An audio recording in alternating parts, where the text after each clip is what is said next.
सिन्दूरारुण विग्रहां त्रिनयनां माणिक्यमौलिस्फुरत्तारानायकशेखरां स्मितमुखीम् आपीनवक्षोरुहां पाणिभ्याम् अलिपूर्णरत्नचषकं रक्तोत्पलं बिभ्रतीं सौम्यां रत्नघटस्थरक्तचरणां ध्यायेत्परेदम्बिकाम्।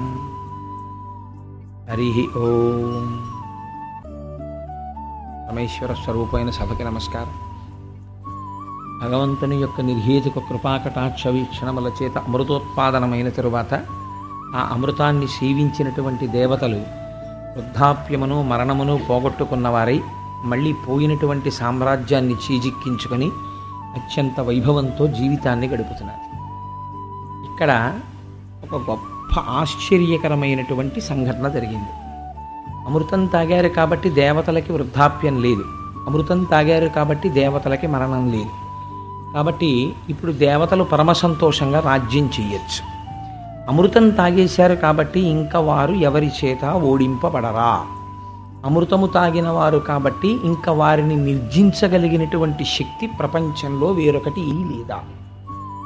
లేకపోతే అలాంటిది ఏదైనా ఉంటుందా సృష్టిలో? ఈ ప్రశ్న అసలు సహజంగా రావాలి. ఏమండి, మరి అమృతం తాగిన తర్వాత ఒకవేళ అది అహంకారానికి కారణమైతే, ఒకవేళ అమృతం తాగినవాడు అప్పటికి దేవత కావచ్చు, కానీ ఈ అమృతం తాగిన తర్వాత అతన్ని ఎవ్వరూ ఏమీ చెయ్యలేరు అన్న స్థితి ఉంటుందా? లేకపోతే అమృతం తాగిన వాళ్ళందరినీ కట్టగట్టి కూడా ఎవరైనా ఏమైనా చెయ్యగలరా ఇంతమంది అమృతం తాగిన? ఈ అనుమానం తీర్చడానికే కాలగమనంలో ఉత్థాన పతనాలు జరుగుతాయి. ఎంత ఆశ్చర్యకరమైన సంఘటన జరిగిందంటే, రాక్షసులకి నాయకత్వం వహించినటువంటి బలిచక్రవర్తి యుద్ధంలో ఓడిపోయాడు. ఓడిపోయి బెంగ పెట్టుకోలేదు, వెళ్ళి శుక్రాచార్యుల వారి పాదాలు పట్టుకున్నాడు. గురువుగారు, మహానుభావ, మాకందరికీ కూడా అమృతోత్పాదనంలో భాగం ఇచ్చారు, కష్టపడ్డాం, కానీ అమృతాన్ని సేవించలేకపోయాం. సరే, కారణాలు ఎన్నో ఉన్నాయి, గత 4 రోజులుగా వింటున్నాం. కానీ అమృతం తాగనంత మాత్రం చేత ఇంకా మేము శాశ్వతంగా ఎప్పుడూ దేవతల కన్నా అధికులం కాకుండా ఉండిపోవలసిందేనా? లేకపోతే అమృతం తాగిన వారిని కూడా ఓడించగలిగిన శక్తి మాకు మీ పాదముల నుండి వస్తుందని మేము నమ్ముతున్నాం. అందుకని మీరు మమ్మల్ని ఆ స్థితికి తీసుకువెళ్ళాలి. నేను పరిపూర్ణమైన విశ్వాసంతో మీ పాదములు పట్టి ప్రార్థన చేస్తున్నాను. ఇప్పుడు గురుశక్తి గొప్పదా, అమృతము గొప్పదా అంటే, శుక్రాచార్యుల వారు, ఇప్పుడు నేను నీతో ఒక యాగం చేయిస్తాను, దీన్ని విశ్వజిత్ యాగము అంటారు. యాగమునకు ఫలితం ఎవరివ్వాలండి? విష్ణువే ఇవ్వాలి. అమృతం ఎవరు తాగించారు? విష్ణువే తాగించారు. కాబట్టి ఇప్పుడు గురువు మాట నిజము ఎవరు తేల్చాలి? విష్ణువే తేల్చాలి. కాబట్టి ఇప్పుడు ఏమైంది? ఆ విశ్వజిత్ యాగం నడుస్తోంది. అది పరిపూర్ణం అయ్యేసరికి ఆ యాగగుండంలోంచి ఒక బంగారు రథము బయటికి వచ్చింది. దాని మీద ఒక బంగారు వస్త్రము కప్పబడి ఉంది. సింహము గుర్తుగా కలిగినటువంటి పతాకం ఒకటి ఎగురుతోంది. 2 అద్వితీయమైనటువంటి, ఎన్నడూ అందులో బాణములు అయిపోవడమనేటటువంటి లేని అక్షయబాణ తూణీరముల జంట ఒకటి వచ్చింది. ఒక గొప్ప ధనస్సు వచ్చింది. వీటిని స్వీకరించాడు శుక్రాచార్యుల వారి అనుమతి మేరకు బలిచక్రవర్తి. వీటిని తీసుకున్న తర్వాత ఈయన తాతగారు ప్రహ్లాదుడు, బలిచక్రవర్తి యొక్క తాతగారు ప్రహ్లాదుడు. ఎందుచేత అంటే బలిచక్రవర్తి ప్రహ్లాదుని యొక్క కుమారుడు విరోచనుడు, విరోచనుని యొక్క కుమారుడు బలిచక్రవర్తి. ఆయన వచ్చి ఒక స్వర్ణ పుష్పముల మాల బలిచక్రవర్తి మెడలో వేశారు. ఇప్పుడు ఆయన కోరిక ఏమిటి? అమృతం తాగిన వాళ్ళని ఓడించాలి శుక్రాచార్యుల వారి అనుగ్రహంతో. కాబట్టి ఇప్పుడు ఈ విశ్వజిత్ యాగం ఫలించింది. కాబట్టి వెంటనే మాల మెడలో వేసుకుని ఆ దివ్యమైన రథాన్ని ఎక్కి అమరావతి వైపుకి దండయాత్రకి వెళ్ళాడు. ఈ వార్త తెలుసుకున్నాడు ఇంద్రుడు. తెలుసుకుని, ఇప్పుడు నేను యుద్ధం చెయ్యగలనా? అవతలవాడు గురువుల అనుగ్రహంతో వస్తున్నాడు, నాకున్న శక్తి ఏమిటి? అమృతం తాగి ఉన్నాను, దేవతలందరూ అమృతం తాగి ఉన్నారు, ఢీ కొట్టగలనా? అనుమానం వచ్చింది. విశ్వజిత్ యాగం చేయించట శుక్రాచార్యుడు. శుక్రాచార్యుడి శక్తిని తక్కువ అంచనా వేయడానికి వీల్లేదు. ఎందుకైనా మంచిది, ఈ విషయంలో మనకి జవాబు చెప్పగలిగిన వారెవరు? మన గురువు గారే. అందుకని బృహస్పతి గారి దగ్గరికి వెడదామని చెప్పి దేవతలందరూ కలిసి బృహస్పతి దగ్గరికి వెళ్ళారు. గురువు అన్నవాడు ఎంత అరమరికలు లేకుండా వేరొక గురువు యొక్క శక్తి సామర్థ్యములను నిష్పక్షపాతంగా పొగిడిన వాడై మనస్సునందు ఆభిజాత్య దోషము లేనివాడై ఉంటాడో గమనించండి. బృహస్పతి దగ్గరికి వెడితే మహానుభావుడు ఆ దేవతలను ఉద్దేశించి ఆయన అన్నాడు, ఇవాళ బలిచక్రవర్తికి శుక్రాచార్యుల వారి అనుగ్రహం పరిపూర్ణంగా ఉంది. గురువులకి ప్రణిపాతం చేసి, గురువులకి శరణాగతి చేసి, గురువుల వలన ఇంత శక్తి పొంది వచ్చినటువంటి బలిచక్రవర్తిని ఢీకొనడం నీ చేత కాదు, నువ్వు చెయ్యలేవు. కాబట్టి మనం ఆయనని ఇప్పుడు ఓడించగలిగిన వారు సృష్టిలో నాకు తెలిసి ఇద్దరే. ఒకడు శివుడు, రెండు కేశవుడు. ఈ ఇద్దరే ఓడించాలి తప్ప ఇంకెవరు ఓడించలేరు. కాబట్టి మనం ఆయన్నే ప్రార్థన చేద్దామని శ్రీ మహావిష్ణువుని ప్రార్థన చేశారు. ఆయన ఒక చిత్రమైన మాట చెప్పారు. బృహస్పతి చెప్పినది యథార్థమే. ఏ గురువుల యొక్క అనుగ్రహంతో ఇవాళ బలిచక్రవర్తి ఈ స్థితిని పొందాడో ఇది బృహస్పతి చెప్పినటువంటి సత్యం. మళ్ళీ ఆ గురువుల అనుగ్రహానికే బలిచక్రవర్తి దూరం అవ్వాలి. అలా దూరం అయిన రోజున మీరు చిటికిన వేలుతో కొట్టగలరు. గురువుల అనుగ్రహం అంత స్థాయిలో బలిచక్రవర్తికి ఉండగా మీరు అమృతం తాగినా ఏమీ చేయలేరు. యుద్ధం చేయడం అనవసరం. కాబట్టి మీరు అమరావతిని విడిచిపెట్టి తలో దిక్కు వేషాలు మార్చుకుని పారిపోండి అన్నాడు. అమృతం రక్షించిందండి. దేని ముందు నిలబడలేకపోయింది అమృతం? గురువుల యొక్క అనుగ్రహం ముందు అమృతం నిలబడలేకపోయింది. కాబట్టి ఇప్పుడు ఎటు వెళ్ళిపోయారు దేవతలంటే తలో దిక్కు పట్టి వెళ్ళిపోయారు.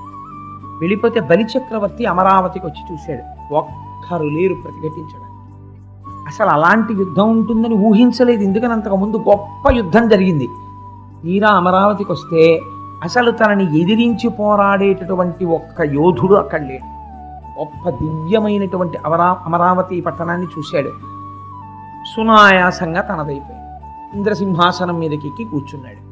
ఇంక నుంచి యజ్ఞయాగాది క్రతువులు ఏవి చేసినా హవిస్సులు నాకివ్వండి అన్నాడు. ఇక్కడ నుంచి ప్రారంభమవుతుంది అహంకారం మళ్ళీ. కాబట్టి హవిస్సులు నాకే, ఇంద్రాదులకు లేవు. ఎందుకనంటే వారందరూ మారువేషాలలో అరణ్యములు పట్టి పారిపోయారు అన్నాడు. సరే, బలిచక్రవర్తి యొక్క వైభవము కొనసాగుతోంది. ఆయన దానధర్మాలకి పెట్టింది పేరు. అటువంటి బలిచక్రవర్తి రాజ్యం చేస్తున్నాడు, ముల్లోకములను పరిపాలన చేస్తున్నాడు. కానీ రావణాసురుడు చేసిన ఆగడముల వంటి ఆగడములు చేసిన వాడు కాడు బలిచక్రవర్తి, మహాభక్తుడు. ఇటువంటి సమయంలో ఒక చిత్రమైన సంఘటన జరిగింది. కశ్యప ప్రజాపతికి ఇద్దరు భార్యలు. నేను ఇతపూర్వం మీకు విజ్ఞాపన చేశాను. ఒకరు అదితి, ఒకరు దితి. దితి అంటే ద్వైతాన్ని చూస్తుంది, అంటే ఎప్పుడు రెండు చూస్తుంది కాబట్టి దైత్యులు పుట్టారు. అదితి అంటే ఒక్కటే పదార్థాన్ని చూస్తుంది కాబట్టి దేవతలు పుట్టారు. అదితి కుమారులు ఇంద్రాదులు. ఈ ఇంద్రాదులు ఇవాళ రాజ్యాన్ని విడిచిపెట్టి, అమరావతిని విడిచిపెట్టి ఎక్కడో అరణ్యాలలోకి వెళ్ళిపోయారు. ఆవిడ ఈ బాధ భరించలేకపోయింది. భరించలేక ఒకనాడు తన భర్త అయినటువంటి కశ్యప ప్రజాపతికి చెప్పింది. స్త్రీకి యథార్థంగా చాలా గొప్ప ధర్మం ఏమిటో తెలుసా అండి? కష్టం వచ్చినా సుఖం వచ్చినా ముందు తన భర్తకి చెప్పి భర్తతో మాట్లాడాలి. ఈ ధర్మం పాటించాలి. కాబట్టి అదితికి చాలా గొప్ప శాస్త్రం తెలుసు. ఆవిడ భగవదారాధనం చేయలేదు. ఆవిడ కశ్యప ప్రజాపతిని అడిగింది. చాలా దిగులు ముఖంతో ఉంటే కశ్యప ప్రజాపతి అడిగిన మాటలు చూస్తే ఆశ్చర్యకరంగా ఉంటాయి. మనకి భాగవతంలో ఆయన భార్యని అడిగారు, నువ్వు గృహస్థాశ్రమంలో ఉన్నావు కదా, ఇంటికి ఇల్లాలివి కదా, ఇవాళ నువ్వు ఎందుకు చిన్నబుచ్చుకుని ఉన్నావు? లక్ష్మీస్వరూప అయిన ఇల్లాలు ఎప్పుడూ సంతోషంతో ఉండాలి కదా, అందున భర్తని చూసినప్పుడు ప్రసన్న ముఖంతో మాట్లాడాలి. ఇవాళ నువ్వు ఎందుకు ఉద్విగ్నతతో ఉన్నావు? ఇంటికి వచ్చిన అతిథులకి ఏమీ లేదని ఏమైనా చెప్పి పంపించడం అన్న సంఘటన ఏమైనా జరిగిందా? ఇంటికి అతిథి వచ్చినప్పుడు గృహస్థాశ్రమంలో ఉన్నవాడు ఒకవేళ ఆర్తితో వస్తే వాళ్ళకి పెట్టడం విషయంలో ఎంత జాగ్రత్తగా ఉండాలో చూడండి అని అడిగి, ఎందుకు చిన్నబుచ్చుకున్నావో చెప్పవలసింది. ఆవిడంది, మహానుభావానికి తెలియని విషయం ఏముంటుంది? దితి నాకు సవతి, నేను కూడా నీ భార్యని. నా పిల్లలైనటువంటి దేవేంద్రాదులను దితి యొక్క కుమారులైనటువంటి బలిచక్రవర్తి మొదలైన వాళ్ళు సింహాసన భ్రష్టులను చేసి అరణ్యములకు పారత్రులే. ఇవాళ యజ్ఞయాగాది క్రతువులు జరిగితే హవిస్సులో భాగం కూడా ఇంద్రుడికి లేదు. అంతటి ఇంద్రుడు రాజ్యభ్రష్టుడై వెళ్ళిపోతే వేరు. అమృతం తాగిన ఇంద్రుడు శుక్రాచార్యుల వారి వైభవం చేత శుక్రాచార్యుల వారి అనుగ్రహం చేత ఇవాళ ఇంద్రుడు ఏ స్థితిలో ఉన్నాడు అంటే, ఎండకన్నెరుగని ఇంద్రుని ఇల్లాలు పలుపంచలను జాలి పడిన నేడు. అసలు ఎన్నడూ కష్టం అంటే ఏమిటో తెలియనటువంటి శచీదేవి, ఐశ్వర్యానికి మారుపేరైన శచీదేవి, కల్పవృక్షానికి పూసిన పువ్వులు తలలో పెట్టుకునే శచీదేవి ఎవరో ఒకళ్ళ ఇళ్లల్లో దాసీత్వం చేసుకుంటోంది.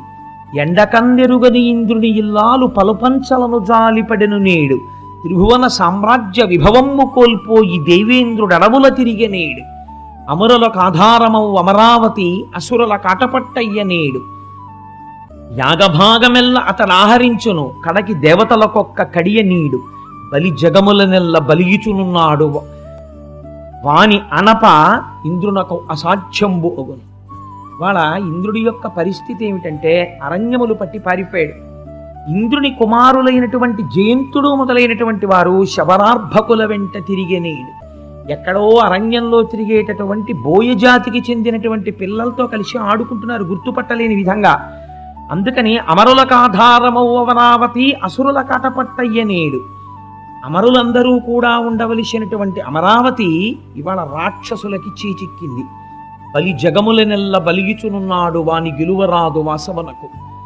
ఇవాళ ఇంద్రుడు బలిచక్రవర్తిని గెలవలేకపోతున్నాడు. యాగభాగమెల్ల అతడు ఆహరించును కడకి దేవతలకొక్క కడియ నీడు. యాగభాగం అంతా బలిచక్రవర్తి తింటున్నాడు, ఇంద్రాదులకి ఒక పిడచ కూడా పెట్టట్లేదు. ఇలాంటి స్థితిలో మళ్ళీ నా కుమారులకు తిరిగి వైభవమును ప్రకాశింపచెయ్యి. వారు నీ పిల్లలే, వీరు నీ పిల్లలే, వారికి ఉండవలసిన రాజ్యం వారికి ఇప్పించు, వీరి రాజ్యం వీరిని పరిపాలించుకోమని పెద్దవాడివి కాబట్టి, తండ్రివి కాబట్టి నువ్వు చెప్పు.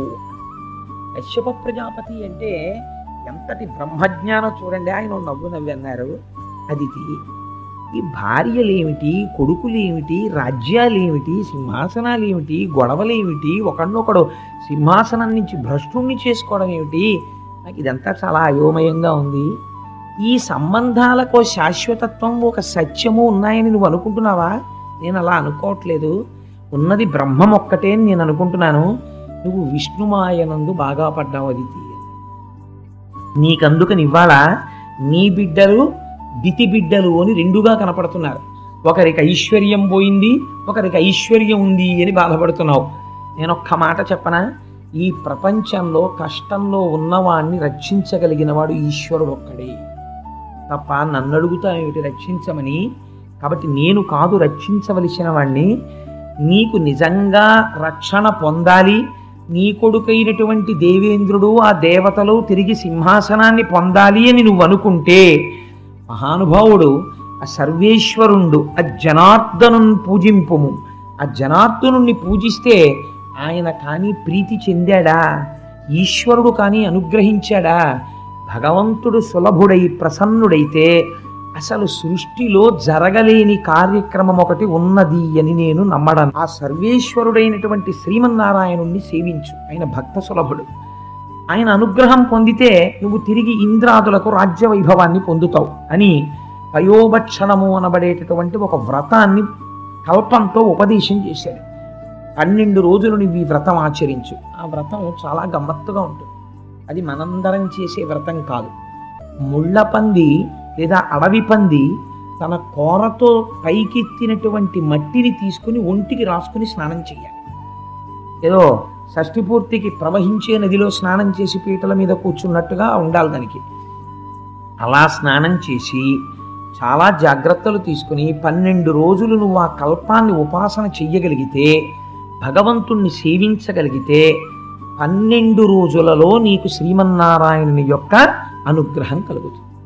కాబట్టి ఆ భగవంతుడైనటువంటి శ్రీమన్నారాయణుని యొక్క అనుగ్రహాన్ని కోరి నువ్వు ఈ వ్రతాన్ని చెయ్యవలసింది అని ఉపదేశం చేశాడు. ఉపదేశం చెయ్యడం ఒకెత్తు, పొందిన తరువాత దాని యందు నిష్ఠతో నిలబడగలగడం ఒకెత్తు. ఈ రెండింటికి చాలా తేడా ఉంటుందండి. ఎందుకంటే వినడం ఒకెత్తు, విన్నదాన్ని అనుష్ఠానములోకి తెచ్చుకోవడం ఒకెత్తు. అందుకే ఆచార్యుడు అంటే ఎవరు అంటే కేవలం నోటి మాట చెప్పినవాడు కాడు, నోటితో తాను చెప్పిన మాటని ఆచరణ యందు చూపగలిగిన వాడు. అటువంటి వారెవరో వారిని ఆచార్య పురుషులు అని పిలుస్తారు. ఆచార్య పురుషులు అంటే మీరు వేరే రకంగా అర్థం చేసుకోకండి. ఆచార్యుడు అంటే శంకర భగవత్పాదాచార్య అంటాం. ఆచార్య అంటే తాను తెలుసుకున్న జ్ఞానమును ఆచరణ పర్యంతము తెచ్చుకున్నవాడు. అటువంటి మహానుభావుడు ఎవరు? ఆయన ఆచార్య పురుషుడు అని పిలుస్తారు. కాబట్టి భగవంతున్ అపరము ఆయన్ని సేవిస్తే నీకు అనుగ్రహం కలుగుతుంది. భర్త మాటలని నమ్మింది ఆవిడ. నమ్మి 12 రోజులు ఈ వ్రతం చేసింది. తిరస్కరించలేదు. అదేటయా నువ్వేం చేయలేవా, ఎందుకు మరి అంత తపస్సు చేస్తావు అని అడగలేదు. తపస్సు చేస్తే 12 రోజుల పాటు కల్పోక్తంగా వ్రతం చేస్తే భగవానుడు శ్రీమన్నారాయణుడు ఎదురుగుండా ప్రత్యక్షమయ్యాడు. ఈత నిజంగా ఆవిడ ఎందుకోసం చేస్తోందండి? ఆయన కనబడితే వరాలు అడుగుదామని. చిత్రం ఏమిటంటే ఆయన పీతాంబరధరుడై శంఖచక్ర గదా పద్మములను పట్టుకుని మనం నోటితో చెప్పినట్టుండదు ఆయన స్వరూపం. నిజంగా ఆయన ఎదురుగుండా అలా కనపడితే ఏం జరుగుతుందో పోతన గారు ఒక్కొక్క చోట ఒక్కొక్క విన్యాసం చేస్తారు. ఇక్కడ ఏం చెప్పారో తెలుసా అండి? అసలు ఆవిడ ఎందుకు చేస్తోంది తపస్సు? ఎదురుగుండా కానీ శ్రీమన్నారాయణుడు కనపడితే అయ్యా మా అబ్బాయికి రాజ్యం ఇప్పించండి అని అడగాలని. ఆవిడ తీరా శ్రీమన్నారాయణుడు ఎదురుగుండా కనబడితే అదితి చేసిన పని ఏమిటో తెలుసా అండి? చూపుల శ్రీపతి రూపము నాపోవక త్రావి త్రావి హర్షోద్ధతయై వాపుచ్చి మందమధురాలాపంబుల పొగడన దితి లక్ష్మీనాథున్. పూజ అంటే అది, దానికి పూజ అని పేరు. పెద్ద కంఠమేసుకు చేసింది పూజ కాదు. పూజ చేస్తూ ఉండగా మైమరిచిపోయి ఆ తరువాత విషయం ఏమిటో జ్ఞాపకానికి రాక, ఉపచారం గుర్తురాక మౌనంలోకి వెళ్ళిపోయి కళ్ళు మూతలు పడిపోయి కన్నులంబట నీరు కారుతుండగా గాద్గదికమైన కంఠంతో ఇక్కడ దర్శనంతో నిలబడిపోయిన స్థితి ఎక్కడుందో అక్కడ పూజ జరిగినది. కాబట్టి ఇప్పుడు ఆవిడ ఏం చేసింది? చూపుల శ్రీపతి రూపము నాపోవక త్రావి త్రావి. మనం ఈ మాట చాలా గమ్మత్తైన పద్యం తెలుగు సాహిత్యంలో. ఎందుకంటే మీరు ఎప్పుడైనా నాకు ఒక గ్లాసులో పాలు పట్టుకొచ్చి ఇచ్చారనుకోండి, తాగండి అన్నారనుకోండి, సాధారణంగా ఏం చేయాలి? నోటితోనే తాగుతుందని. బాగా ఆర్తితో తాగేస్తున్నాడు అనుకోండి, ఏమంటాం? జుర్రుకు తాగేస్తున్నాడండి అంటాం. అంతే తప్ప చాలా బాగుందండి కళ్ళతో తాగేస్తున్నాడు కుదురుతుంది? అది కళ్ళతో తాగుతాడు ఎవడైనా ప్రపంచంలో? కళ్ళతో ఎవడో తాగడు, నోటితో తాగుతాడు. మరి ఒక ఇంద్రియం చెయ్యవలసిన పని ఇంకో ఇంద్రియం చెయ్యడం ఏమిటి అంటే ఆయన దర్శనం అటువంటిది. ఆయన్ని చూడగానే కళ్ళతో జుర్రుకు తాగేసింది ఆవిడ. అంటే ఇప్పుడు ఇక్కడ చూసిన రూపం ఎక్కడికెళ్ళి నిలబడుతోంది? ఇక్కడికెళ్ళి నిలబడుతోంది. ఇక్కడ జుర్రుకున్న పదార్థం ఇక్కడికెళ్ళి ఏమవుతోంది? శక్తి అవుతోంది. ఇక్కడ జుర్రుకున్న పదార్థం ఇక్కడికెళ్ళి ఏమవ్వాలి? రూపముగా నిలబడి ఉపాసన బలంగా మారాలి, తపస్సుగా. ఇది చేస్తోంది అదితి. అందుకని చూపుల శ్రీపతి రూపము నాపోవక త్రావి త్రావి హర్షోద్ధతయై వాపుచ్చి మందమధురాలాపంబుల పొగడన దితి లక్ష్మీనాథున్.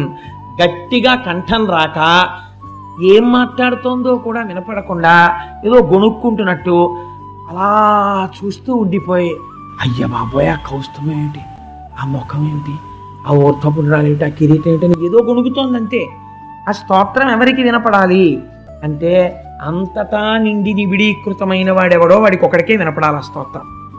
ఆఖరణ అడిగాడు ఆయన, నువ్వు ఎందుకు చేశావు ఈ పూజ అడిగితే ఆవిడంది, స్వామి నా కొడుకైనటువంటి దేవేంద్రుడు రాజ్యభ్రష్టుడయ్యాడు, బలిచక్రవర్తి రాజ్యాన్ని అపహరించాడు, నా కొడుక్కి రాజ్యం ఇయ్యి అంటే ఇప్పుడు ఏం చెయ్యాలండి భగవంతుడు? అసలు ఊరికి తీర్చేటప్పుడు ఏం చేయాలి? తథాస్తు నీ కొడుక్కి రాజ్యం ఇప్పిస్తాను అనాలి. ఆయన అలా అనలేదు, వచ్చిన గొడవ.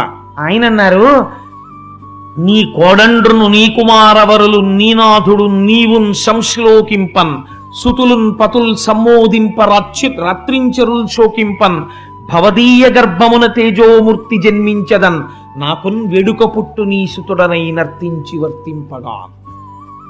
ఈశ్వరుడు లొంగిపోయాడంతే అదితికి. ఎంత లొంగాడో తెలుసా అండి? మా నీ కోడండ్రును నీ కుమారవరులు, నీ కొడుకు ఇంద్రుడు, నీ కోడలు శచీదేవి బాధపడుతోందంటున్నావు కదా, వాళ్ళు సంతోషించేటట్టు, నీనాథుడు భర్త మాట నమ్మకంతో విన్నావు కదా, నీ భర్త పొంగిపోయేటట్టు, నీవు సంతోషించేటట్టు నేను తప్పకుండా నువ్వు అడిగిన పని చేస్తాను. కానీ అమ్మ నాకు ఓ కోరిక ఉంది. ఈశ్వరుడు వరం అడుగుతున్నాడు అదితిని. ఇప్పుడు ఎంత ఆశ్చర్యం చూడండి. వరమడగడానికి కూర్చున్న అదితిని నారాయణుడు వరం అడుగుతున్నాడు. ఏమని అంటే, ఎంత స్తోత్రం చేస్తే ఈశ్వరుడు లొంగుతాడు? జ్ఞానంతో బెత్తలతో లెక్క పెట్టడం కుదరదు. ఇక్కడ నువ్వు పరవశించగలవా? పరవశించగలిగితే ఈశ్వరుడు నిన్ను వరం అడుగుతాడు. ఏమడిగాడు ఆయన? అమ్మా, నాకున్ వేడుక పుట్టు, నీ సుతుడనై నర్తించి వర్తింపగాన్. అమ్మ, నీ కొడుకని అనిపించుకోవాలనుందమ్మా, నీ గర్భవాసం చెయ్యాలనిపిస్తోంది, నీ ఒళ్ళో పడుకోవాలనిపిస్తోంది, నువ్వు పెట్టిన గోరుముద్ద తినాలనిపిస్తోంది. అమ్మ, నీ కొడుకుగా పుడతాను, నన్ను నువ్వు ముద్దుతో ప్రేమతో పెంచుతావా అని అడిగితే తెల్లబోయి అది తంది, ఇంతకన్నా భాగ్యమా స్వామి? తప్పకుండా. అంటే ఆయన ఏం చెప్పాడో తెలుసా అండి? నీ భర్తని ఇదే రూపంగా నువ్వు యుద్ధపూర్వం ఎంత భక్తితో ఉన్నావో అలా నీ భర్తని సేవించు. నేను నీ భర్తలోకి ప్రవేశించి ఆయన తేజస్సుగా నీలోకి వస్తాను. ఎంత యథాపూర్వకంగా పుట్టాడో చూడండి. ఆమె గర్భమునందు ప్రవేశిస్తే చతుర్ముఖ బ్రహ్మగారు గర్భస్థమైన శ్రీమన్నారాయణుండి స్తోత్రం చేశారు. ఇప్పుడు అదితి గర్భము గర్భాలయమైనది. ఈ స్త్రీ జాతికి ఈ దేశంలో ఉన్న గొప్పతనం. గర్భాలయం అక్కడ ఉండడం కాదు, ఏమో అందుకే రుక్మిణీ కళ్యాణానికి ఎన్ని వేల మంది ఆడపిల్లలు వచ్చినా రుక్మిణీ కళ్యాణానికి ఒక గొప్ప ఉంది. ఏమిటో తెలుసా అండి? మీరేం చేయగలరు? ఆడపిల్లకి ఒక వరుణ్ణి చూడగలరు అంతే. కానీ ఆ పిల్ల గత జన్మలలో చేసుకున్న కర్మ వెంట తరిమితే 3 రకాలుగా వేధిస్తుంది ఆడపిల్లని. 1, సరి అయిన భర్త రాడు, పొరపాటు జరుగుతుంది. 2, వివాహం నాటికి సరి అయిన వాడిగా ఉన్న భర్త దుర్మార్గుడు కావచ్చు తదనంతరము. 3, అకాలమునందు వైధవ్యమును పొందవచ్చు. ఈ 3 లలాటమునందు వ్రాయబడి ఉంటే తండ్రి గుర్తు పట్టలేడు, కూతుర్ని గట్టెక్కించలేడు. హరినాపి హరేనాపి బ్రహ్మణాపి సురైరపి లలాట లిఖితారేఖ పరిమాష్ట్రం నశక్యతే. దాన్ని ఎవ్వరూ మార్చలేరు. ఎవరు మార్చగలరు? సృష్టి మొత్తం మీద ఆడపిల్లకి ఈ 3 రకాల దోషాలు ఉంటే మార్చగలిగిన శక్తి ఉన్న ఏకైక కథ ఏదో తెలుసా అండి? రుక్మిణీ కళ్యాణం ఒక్కటే. అందుకే రుక్మిణీ కళ్యాణానికి టోకెన్లకి లిమిట్ లేదు. ఎంత మంది కన్నెపిల్లలైనా సరే, కన్నెపిల్లలంటే పుట్టిన పిల్లల్ని తాకండి, దానికి ఒక యుక్త వయస్సు రావాలి కదా. వివాహ యోగ్యతకి కనీసం ఒక 16 సంవత్సరములు ఉండాలి. ఎంత మంది ఆడపిల్లలైనా సరే అంతమంది పేరున అక్కడ రుక్మిణీ కళ్యాణం వైభవోపేతంగా చేయించి ఇంతమంది ఆడపిల్లలతోటి రుక్మిణీ కళ్యాణం పద్యాలు చదివించి వాళ్ళని గౌరవించి వాళ్ళకి రుక్మిణీ కళ్యాణం పద్యాలు పంచిపెట్టి వాళ్ళు చదువుకుంటూ ఉంటారు కాబట్టి వాళ్ళకి ఇబ్బంది లేకుండా మార్చి 5న రుక్మిణీ కళ్యాణం పడేటట్టుగా ఏర్పాటు చేస్తారు. కాబట్టి నారాయణానుగ్రహం అంటే ఎలా ఉంటుందో చూడండి. అమ్మ, నీ కడుపున పుడతానమ్మా అని అదితి కడుపునందు చేరాడైనా. భాగవతంలో పోతన గారు అన్నారు, ఆవిడ చుట్టూ ఉన్న స్త్రీలు ఆవిడికి వేడుక చేశారట. ఎందుకని? గర్భము నిలబడినది కనుక. సూడిదలు అని కానుకలు ఇస్తారు. అంటే ఇవ్వాలంటే మనకు మర్యాద పోయింది. సూడిదలు అంటే ఏంటంటే మీరు ఎన్ని రకాల స్వీట్లు తెస్తారు అంతే. సూడిదలు అంటే మేము ఎన్ని రకాల స్వీట్లు తేవాలి, అది కాదు సూడిదలు. సూడిదలకి ఒక ప్రత్యేకమైనటువంటి పద్ధతి ఉన్నది. ఆడపిల్లని కూర్చోపెట్టి మంత్రప్రోక్తముగా భర్త ఆ రోజున తలస్నానం చేసి మడిపంచ కట్టుకుని కొన్ని ఆకులు తీసుకొచ్చి మొలతాడు కట్టినట్టుగా భార్య యొక్క గర్భమునకు కడతాడు.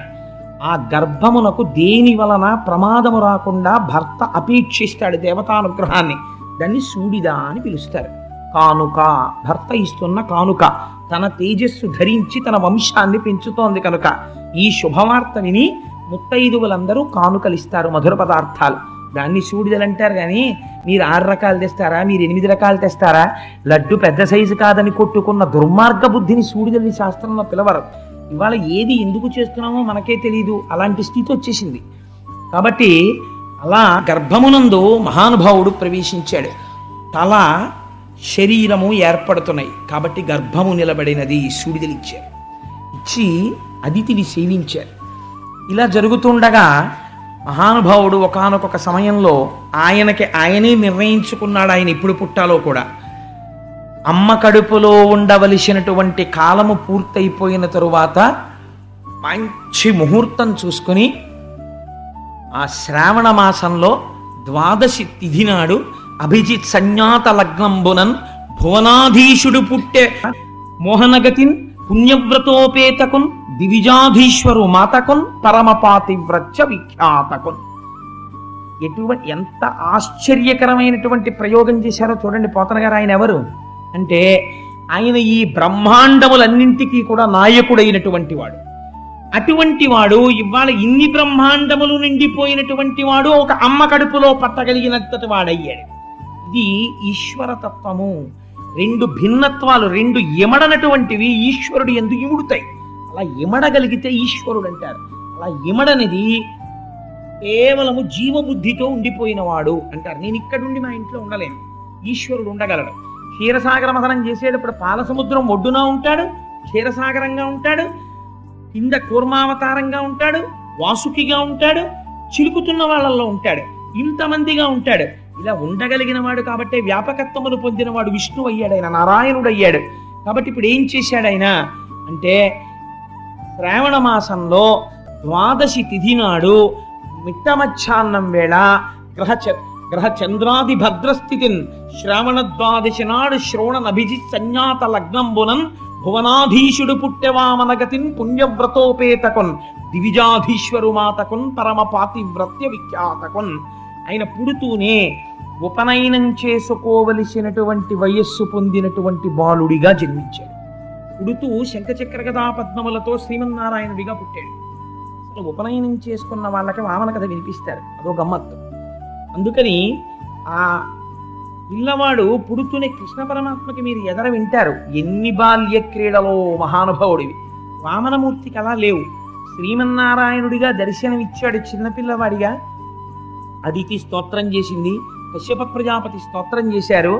చేసి చెయ్యగానే ఆయన వెంటనే తన రూపాన్ని ఉపసంహారం చేశారు.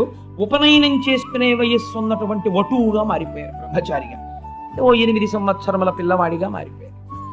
ఇంచుమించుగా మారిపోయేటప్పటికీ చిన్న పిల్లవాడు చక్కగా ఉపనయనం చేసుకునే వయస్సు వచ్చేసింది. కశ్యప ప్రజాపతిని ముందు పెట్టుకుని ఋషులందరూ వచ్చారు. ఆ ఉపనయనం వయస్సు వచ్చేటప్పటికి ఆ పిల్లవాడిని చూసుకుని పొంగిపోయింది. పొంగిపోయి నన్ను కన్న తండ్రి నా పాలి దైవమా నా తపప్పలంబ నా కుమార నాదు చిన్ని ఒడుగ నాకుల దీపక రగదయ్య భాగ్యర శివగుచు అని పిలిచింది. ఓ ఒడుగు చేసుకునే వయస్సు ఉన్నటువంటి వటువా రారా, ఎంత అదృష్టం రా నాన్న, నువ్వు బ్రహ్మచారి అవుతున్నావు, నిన్ను నేను ఇలా చూస్తున్నాను రా అని పొంగిపోయి అదితి ఆహ్వానం పలికింది.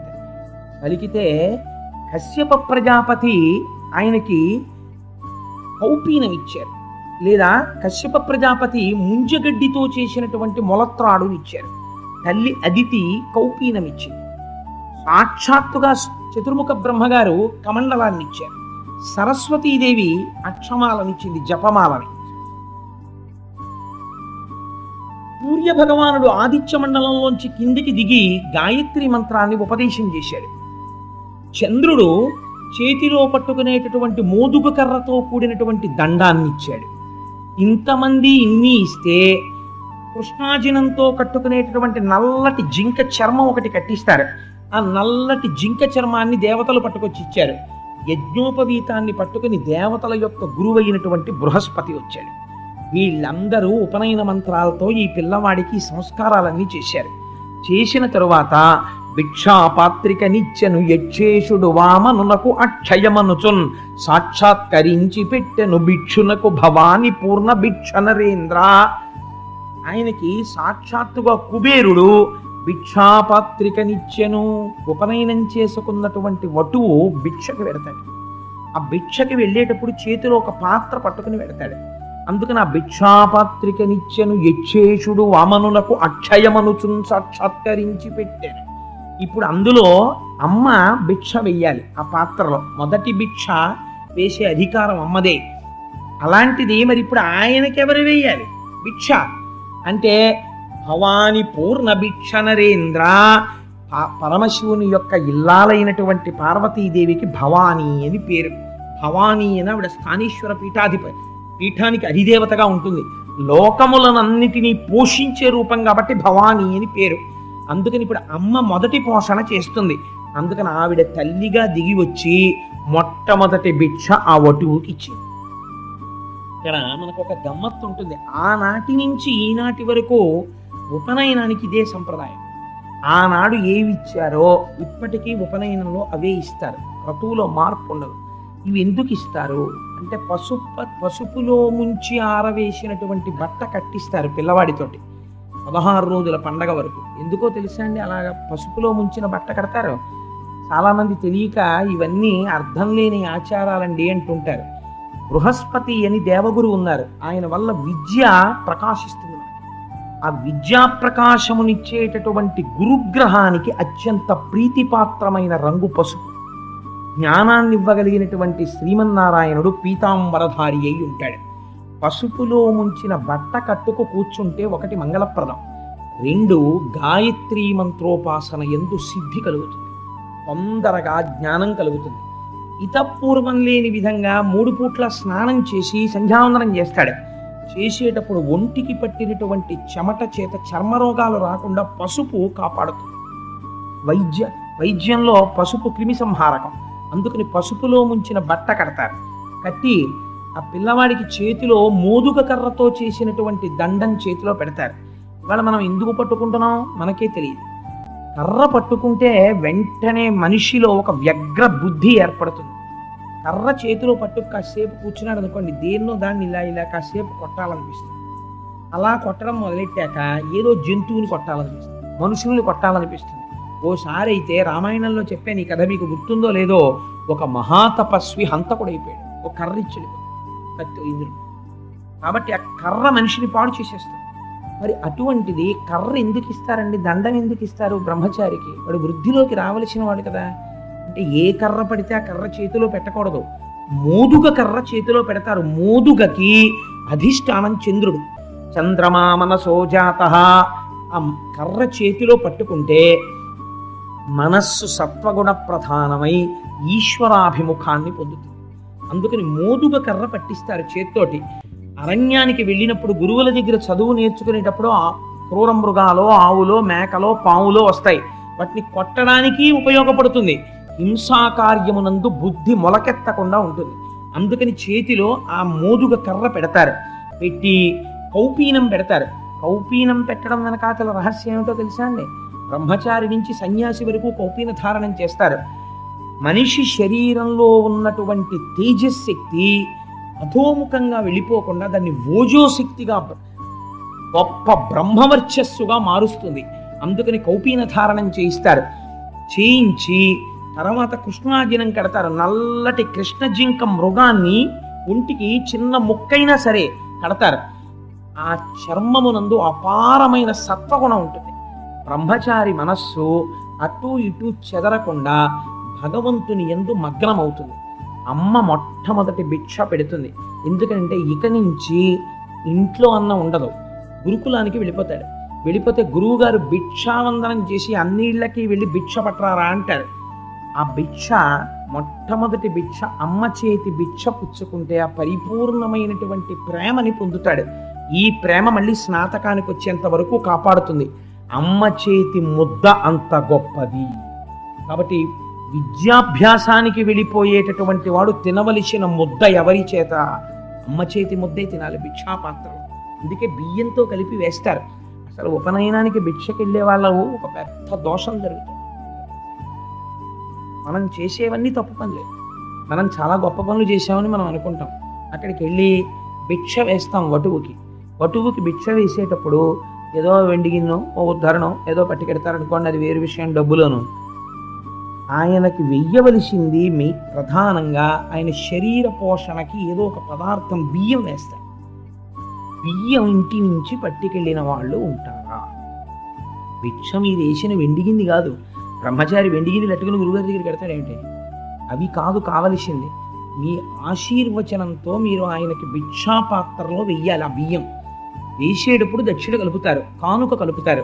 అది అతనికి పనికొచ్చే కానుక వెయ్యాలి తప్ప బ్రహ్మచారికి ఏవి పడితేవి కానుకలుగా వేయకూడదు. కాబట్టి ఏమైంది?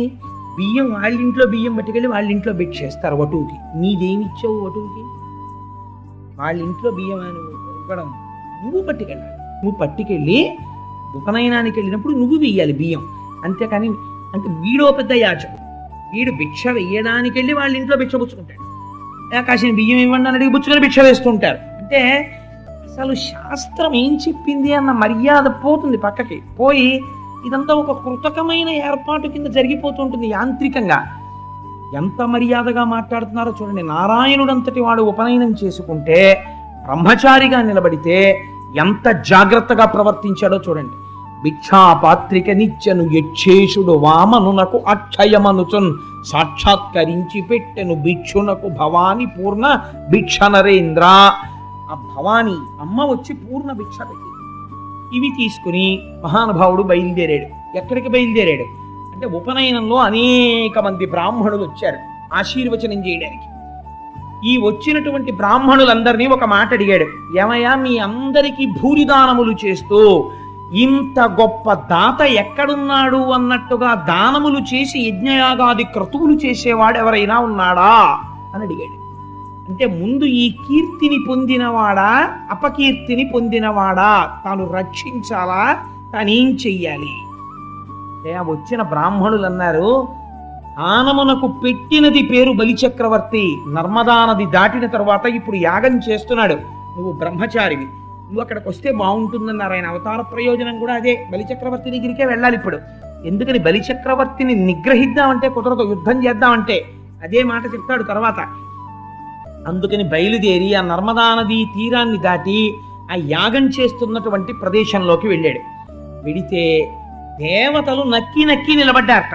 అక్కడ ఉన్నటువంటి మహర్షుల యొక్క ప్రాబల్యాన్ని చూసి అంతమంది మునులు వచ్చారు. అన్ని రథాలు నిలబడి ఉన్నాయి. ఎందరో ఎంతంత వేదం చదువుకున్న వాళ్ళు, మహానుభావుడు కృష్ణావధానులు గారు లాంటి వాళ్ళు అనేక మంది కూర్చుని వేదంలో పన్నాలు చెప్తున్నారు. చెప్తుంటే ఆ యాగశాలలోకి, ఆ యాగ ప్రదేశంలోకి వెళ్ళాడు. వెళ్ళి చిత్రం ఏమిటో తెలుసా అండి, అందరూ ఆయన వంక చూసి తెల్లబోతున్నారు. ఏమిట్రా ఈ వటువు, భలే అందంగా ఉన్నాడు, భలే తేజస్సుగా ఉన్నాడు. శుంభుండో హరియో పయోజభవుడో చండాంశుడో వహ్నియో దంభాకారతవచ్చకాకధరణింధాత్రీసురుండెవ్వడి శుంభజ్యోతనుడి పయోజభవుడంచున్ విస్మయభ్రాంతులై సంభాషించిదిగాక. వాళ్ళందరూ తెల్లబోయి, వచ్చినవాడు సాక్షాత్తుగా పరమశివుడా, అగ్నిదేవుడా, కుబేరుడా, శ్రీమన్నారాయణుడా, ఏమిట్రా ఇంత తేజస్సుగా ఉన్నాడు, ఇంత వటువు. ఓ చిన్న గొడుగోటేసుకున్నాడు. ఉపనయనంలో ఆకాశం ఇచ్చింది ఆ గొడుగుని. ఆ గొడుగు వేసుకున్నాడు. ఓ 3 పోగులు యజ్ఞోపవీతం వేసుకున్నాడు. ఓ చిన్న ఉత్తరీయం చక్కటి పంచి ఒకటి కట్టుకున్నాడు. వేసుకుని ఆ యజ్ఞోపవీతం వేసుకుని చేతిలో దండం పట్టుకుని ఓ కృష్ణజింక మృగం కట్టుకుని వాళ్ళందరి మధ్యలోంచి వెళ్ళిపోతున్నాడు. మహాపండితులైనటువంటి వాళ్ళు వేదం చదువుతున్నారు. చదువుతుంటే వాళ్ళ దగ్గరికి వెళ్ళి ఈ మంత్రానికి అర్థం ఏమిటో అంటే ఆయన దీనికి అర్థం అని వటువుకి చెప్పడానికి సంతోషిస్తారు. ఎందుకంటే బ్రహ్మచారిగా ఉన్నాడు. ఓ మాట చెప్పారు వాళ్ళు. ఈయనెవరు? వేదముల చేత ప్రతిపాదింపబడిన వాడు, ఇవాళ వటువుగా వస్తున్నాడు. ఆయన అన్నారు, కాదు, నువ్వు చెప్పింది కాదు అర్థం, ఈ అర్థం. వాళ్ళు అరిపుడుగా, వీడు ఇంకా గురుకుల వాసానికి వెళ్ళాడో లేదో, వీడు అప్పుడే మనకి వేదమంత్రాలు చర్చ చేస్తున్నాడు అని వాళ్ళు తేలిక కదా, శ్రీమన్నారాయణుడని తెలియదు. వాళ్ళు అలా కుదరదయా, ఇది అర్థం అంటే. అలా ఎలా కుదురుతుంది నేను చెప్తాను చూడండి అని మళ్ళీ చెప్తున్నాడు. కొందరితో చర్చించును, కొందరితో జటలు చెప్పుగోష్ఠించేయున్, కొందరితో తర్కించును, కొందరితో ముచ్చటాడు, కొందరు నవ్వున్. ఆ యజ్ఞశాలలో తిరుగుతూ ఒకళ్ళ దగ్గరికి ఎడుతున్నాడు, చర్చ చేస్తున్నాడు. ఒకళ్ళ దగ్గరికి ఎడుతున్నాడు. ఏమండి, మీరందరూ వేద పండితులు బాగా చదువుతున్నారా? సామవేదం ఎక్కడ నేర్చుకున్నారు? మీ గురువులు ఎవరు అంటే, మా గురువుల మహానుభావుడు పల్లెపాలెం వాసి మా గురువు గారు కృష్ణావధానులు గారు అన్నారు. అబ్బో, మహానుభావుడు గొప్ప వేద పండితుడయా, ఆయనకి నమస్కారం. ఇంకొకళ్ళ దగ్గరికి వెళ్ళారు. వాళ్ళు జట చెప్తున్నారు. మనం చెప్పారు కదా సుబ్రహ్మణ్య శర్మ గారు, ఆ జట చెప్తుంటే వాళ్ళ దగ్గరికి వెళ్ళి చాలా బాగుంటుంది ఆ జట, నేను చెప్తానని కూర్చుని వాళ్ళతో పాటు జట చదువుతున్నాడు. ఏమిట్రా ఈ బ్రహ్మచారి, నిన్న ఉపనయనమైంది, పొద్దున్న ఉపనయనమైంది, మధ్యాహ్నానికి వచ్చాడు, మెళ్ళో ఇంకా అలాగే ఉంది, పసుపు బట్టలు కట్టుకుని ఉన్నాడు, ఏమిటి ఇన్ని చెప్పేస్తున్నాడు ఈ పిల్లాడని వాళ్ళందరూ తెల్లబోయి చూస్తున్నారు. అలా కొందరితో చర్చించును, కొందరితో జటలు చెప్పుగోష్ఠించేయున్, కొందరితో తర్కించును, కొందరితో ముచ్చటాడు, కొందరు నవ్వున్. కొందరిని చూసి నవ్వుతున్నాడు. బాగున్నారా అంటున్నాడు. ఈ పిల్లాడి తేజస్సు చూసి అక్కడ పిల్లలు చూడండి, ఇందాక భగవద్గీత జరుగుతుంటే ఈ ముందు కూర్చున్న వాళ్ళు చాలా మంది వాళ్ళని చూసి ఓ నవ్వేసి ఇలా ఇలా ఇలా ఇలా మురిసిపోతున్నట్లు ఆ పిల్లాన్ని చూసి ఆయన తేజస్సు చూసి వాళ్ళందరూ పొంగిపోయి మురిసిపోయి అబ్బో ఎంత బాగున్నాడో అని. ఇంత వేదం చెప్పేవాళ్ళు ఓసారి ఆపేసి ఆయన్ని చూసి నవ్వుతున్నారు. నవ్వుతుంటే సంతోషంగా అక్కడి నుంచి బయలుదేరి ఎక్కడున్నాడు బలిచక్రవర్తి అని అడిగాడు. ఇదిగోనండి అక్కడ కూర్చుని ఉన్నారు వేదిక మీద అన్నారు. వెళ్ళాడు. బలిచక్రవర్తి తన భార్య వింధ్యావళితో కూర్చుని ఉన్నాడు. గబగబా దగ్గరకు వెళ్ళాడు. వెళ్ళేటప్పటికి చూశాడు బలిచక్రవర్తి. అమ్మ బాబో ఏమిటో ఈ చిచ్చర పిడుగులా ఉన్నాడు ఈ పిల్లాడెవరో, వటువు బ్రహ్మచారి, ఇంత తేజస్సుతో వచ్చేస్తున్నాడు అనుకున్నాడు. అంత దూరం నుంచే చూశాడు. తాను బ్రహ్మచారి, రాజుకు ఆశీర్వచనం చేయొచ్చు. అందుకని స్వస్తి జగత్రయీభువన శాసనకర్తకు హాసమాత్ర విధ్విస్త నిలింపభర్తకు నిజ్జరీగళన్యస్త సువర్ణ సూత్ర పరిహర్తకు మునీంద్రస్తుత మంగళధర విధాన విహర్తకు దానవలోక భర్తకున్ అన్నాడు. విశ్వనాథ సత్యనారాయణ గారు వ్యాఖ్యానం చేస్తూ ఓ మాట అన్నారు. ఇలాంటి పద్యాలు పోతన గారి ఘంటంలోంచి తప్ప అన్యులకి రావు ఈ పద్యం రాయడం అన్నారు. స్వస్తి జగత్రయీభువన శాసనకర్తకు హాసమాత్ర విధ్వస్త నిలింపభర్తకు సుధారాపదవ్యవహర్తకున్ మునీంద్రస్తుత మంగళధర విధాన విహర్తకు. ఎటువంటి మాటలో చూడండి. స్వస్తి అంటే శుభం. ఓహో నువ్వేనేమిటో బలిచక్రవర్తి అంటే, నువ్వేనేమిటి ఇంద్రుడి పదవిని ఊడగొట్టిన వాడివి, దేవతల్ని అరణ్యాలకి తోసేసిన వాడివి, నువ్వేనేమిటి ఇవాళ ఇంద్ర పదవిలో కూర్చున్నవాడివి, నువ్వేనేమిటి మహాత్ములు చెప్పినటువంటి యజ్ఞయాగాది క్రతువులను చేసేవాడివి, నువ్వేనేమిటి దేవతా స్త్రీల యొక్క మెడలలో ఉన్న మంగళసూత్రములను తెంపగలిగిన మొనగాడివి, నువ్వేనేమిటి బ్రాహ్మణుల యందు అపారమైన భక్తి కలిగిన వాడివి, నువ్వేనేమిటి భూరిదానములు చేసేవాడివి. స్వస్తి స్వస్తి స్వస్తి స్వస్తి జగత్రయీభువన శాసనకర్తకు హాసమాత్ర విధ్విస్త నిలింపభర్తకు. యుద్ధం చేసి గెలవలేదు అమరావతిని, హాసమాత్ర కేవల సంకల్పంతో చటుక్కన సంపాదించేశాడంతే అమరావతిని. సంపాదించిన వాడా స్వస్తి స్వస్తి స్వస్తి స్వస్తి అంటే శుభం శుభం శుభం అని. ఆంతరమునందు నేను వచ్చేసాను, ఇంకిక్కడతో స్వస్తి, నువ్వు దిగిపోతావు స్వస్తి. ఇంకిక్కడి నుంచి ఇది మారుతుంది. నేను వచ్చింది ఎందుకో తెలుసా, అతిథికి ప్రమాణం చేశాను ఇంద్రుడికి రాజ్యం ఇస్తానని, కాబట్టి నువ్వు దిగబోతున్నావు, ఇక్కడతో స్వస్తి. పైకి ఒకటి లోపల ఒకటి, మీరు పట్టుకుంటే ఆయన యందు అసత్యం లేదు. పైకి బ్రహ్మచారి కనుక స్వస్తి వాచకం పలుకుతున్నారు అవతల వాళ్ళకి. అందుకని స్వస్తి జగత్రయీభువన శాసనకర్తకు హాసమాత్ర విధ్వస్త నిలింపభర్తకు. ఎంత ఇష్టమో నాకు ఆ పద్యం. అందుకని స్వస్తి చెప్పారు. చెబితే ఆయన అన్నాడు, బలిచక్రవర్తి ముందు ఆయన్ని చూడగానే చాలా గొప్ప ఆశీర్వచనం చేశారని ఇలా నమస్కరించలేదు. బ్రహ్మచారి సభలోకి నడిచి వస్తున్నప్పుడు చక్రవర్తి అయినా సరే వేదిక దిగి ఆహ్వానించారు. బ్రహ్మచారికి ఉన్న శక్తి అటువంటి. కాబట్టి గబగబా లేచి నిలబడి వింధ్యావళి బంగారు పళ్ళెం తీసుకురా అని ఆ బంగారు పళ్ళాన్ని తీసుకొచ్చి ఆ వటువు కాళ్ళ కింద పెట్టి ఉచితాసనం మీద కూర్చోపెట్టి ఆయన పాదములు కడిగాడు. అడిగి తాను తీర్థంగా తీసుకున్నాడు. వింధ్యావళికి తీర్థం ఇచ్చాడు. ఆయన పాదోదకాన్ని శిరస్సున ప్రోక్షణ చేసుకున్నాడు. ప్రోక్షణ చేసుకుని అప్పుడు ఒక మాట అడిగాడు. వడుగా ఎవ్వరి వాడవెవ్వడవు సంవాస స్థలం వెయ్యది ఎడకున్ నీ వరుదెంచుటన్ సఫలమయ్యన్ వంశమున్ జన్మమున్ కడు ధన్యాత్ముడనైతి ఈ మఖము యోగ్యం వయ్యే. నా వడుగా ఎవరి వాడవురా, నువ్వు ఎవరికి పుట్టిన పిల్లవాడివి, నీ తల్లిదండ్రులు ఎవరు, సంవాస స్థలం వెయ్యది, నువ్వు ఎక్కడుంటూ ఉంటావు, ఈ ఎడకు నీ వరుదెంచుటన్ సఫలమయ్యన్ వంశమున్ జన్మమున్ కడు ధన్యాత్ముడనైతి ఈ మకము యోగ్యం వయ్యే సుహృతంబులయ్య శిఖులున్ కళ్యాణమిక్కాలమున్. నువ్వు రావడమే ఇవాళ ఈ కాలము కళ్యాణప్రదమైపోయింది, మంగళప్రదమైపోయింది. బ్రహ్మచారి నువ్వు వచ్చావు, ఒడుగు చేసుకున్నవాడివి, అందుచేత ఏమైపోయింది ఇవాళ ఇప్పటి వరకు అగ్నిహోత్రం మామూలుగా వెలుగుతోంది. నువ్వు రాగానే ఈ మఖము యోగ్యం వయ్య సుహృతంబులయ్య శిఖులున్, అగ్నిహోత్రం ఇలా ఇలా పైకి లేస్తోంది. ఎందుకని ఒక రహస్యం ఉంది. అగ్నిహోత్రము శ్రీ మహావిష్ణువు ఇద్దరి యందు స్ఫుటంగా కనపడతారు. ఒకటి అగ్నిహోత్రమునందు, రెండు బ్రాహ్మణుని యొక్క ముఖమునందు. కాబట్టి బ్రాహ్మణోస్య ముఖమాసీత్ బాహూరాజన్యకృతః ఊరూతదస్య యద్వైశ్యః పద్భ్యాగం శూద్రో అజాయత అని విరాట్ రూపము యొక్క వర్ణన పురుష సూక్తం చేస్తుంది. కాబట్టి అనుభవ ఈ ఎడకు నీ వరుదించుటన్ సఫలమయ్యన్ వంశమున్ జన్మమున్, మా వంశము నా జన్మ సఫలమైపోయింది. భయా నువ్వు నడిచొస్తుంటే అగ్నిహోత్రం ఎలా పైకి లేస్తోందో, ఎంత పొంగిపోతోందో. ఈ మఖము యోగ్యం వయ్యే, ఇంతకు ముందు 99 యాగాలు చేశాను, ఇది 100వ యాగం. ఈ మఖమే నిజమైనటువంటి యాగం. ఎందుకని? నిన్ను చూస్తుంటే నాకు అలా అనిపిస్తోంది, నువ్వు ఇవాళ వచ్చావు, ఆ జన్మ ధన్యమైంది, ఈ అగ్నిహోత్రం ధన్యమైపోయింది, ఈ మఖము ధన్యమైపోయింది అంటే ఆయన అన్నారు, ఒక నవ్వు నవ్వి అదోదకం పుచ్చుకున్న తర్వాత అబద్ధం చెప్పాలా నిజం చెప్పాలా? ఆయన ఏం అడుగుతున్నాడు చక్రవర్తిని? నీకేం కావాలని అడగలేదు ముందు వెళ్ళగానే. అబ్బాయి ఎవరి వాడవు, నువ్వెవరి వాడివి అని అడిగారు. ఎక్కడ నుంచి వచ్చావు, ఎక్కడుంటావు అని అడిగారు. మరి అడిగిన ప్రశ్నలకి చక్రవర్తికి బ్రహ్మచారి జవాబు చెప్పాలి కదండి. జవాబు చెప్పాలంటే ఏమని చెప్పాలి? నేను వైకుంఠవాసిని అని చెప్పాలి, నేను లక్ష్మీదేవి భర్తని అని చెప్పాలి, లేకపోతే ఏదో నేను శ్రీమన్నారాయణుణ్ణి అని చెప్పాలి.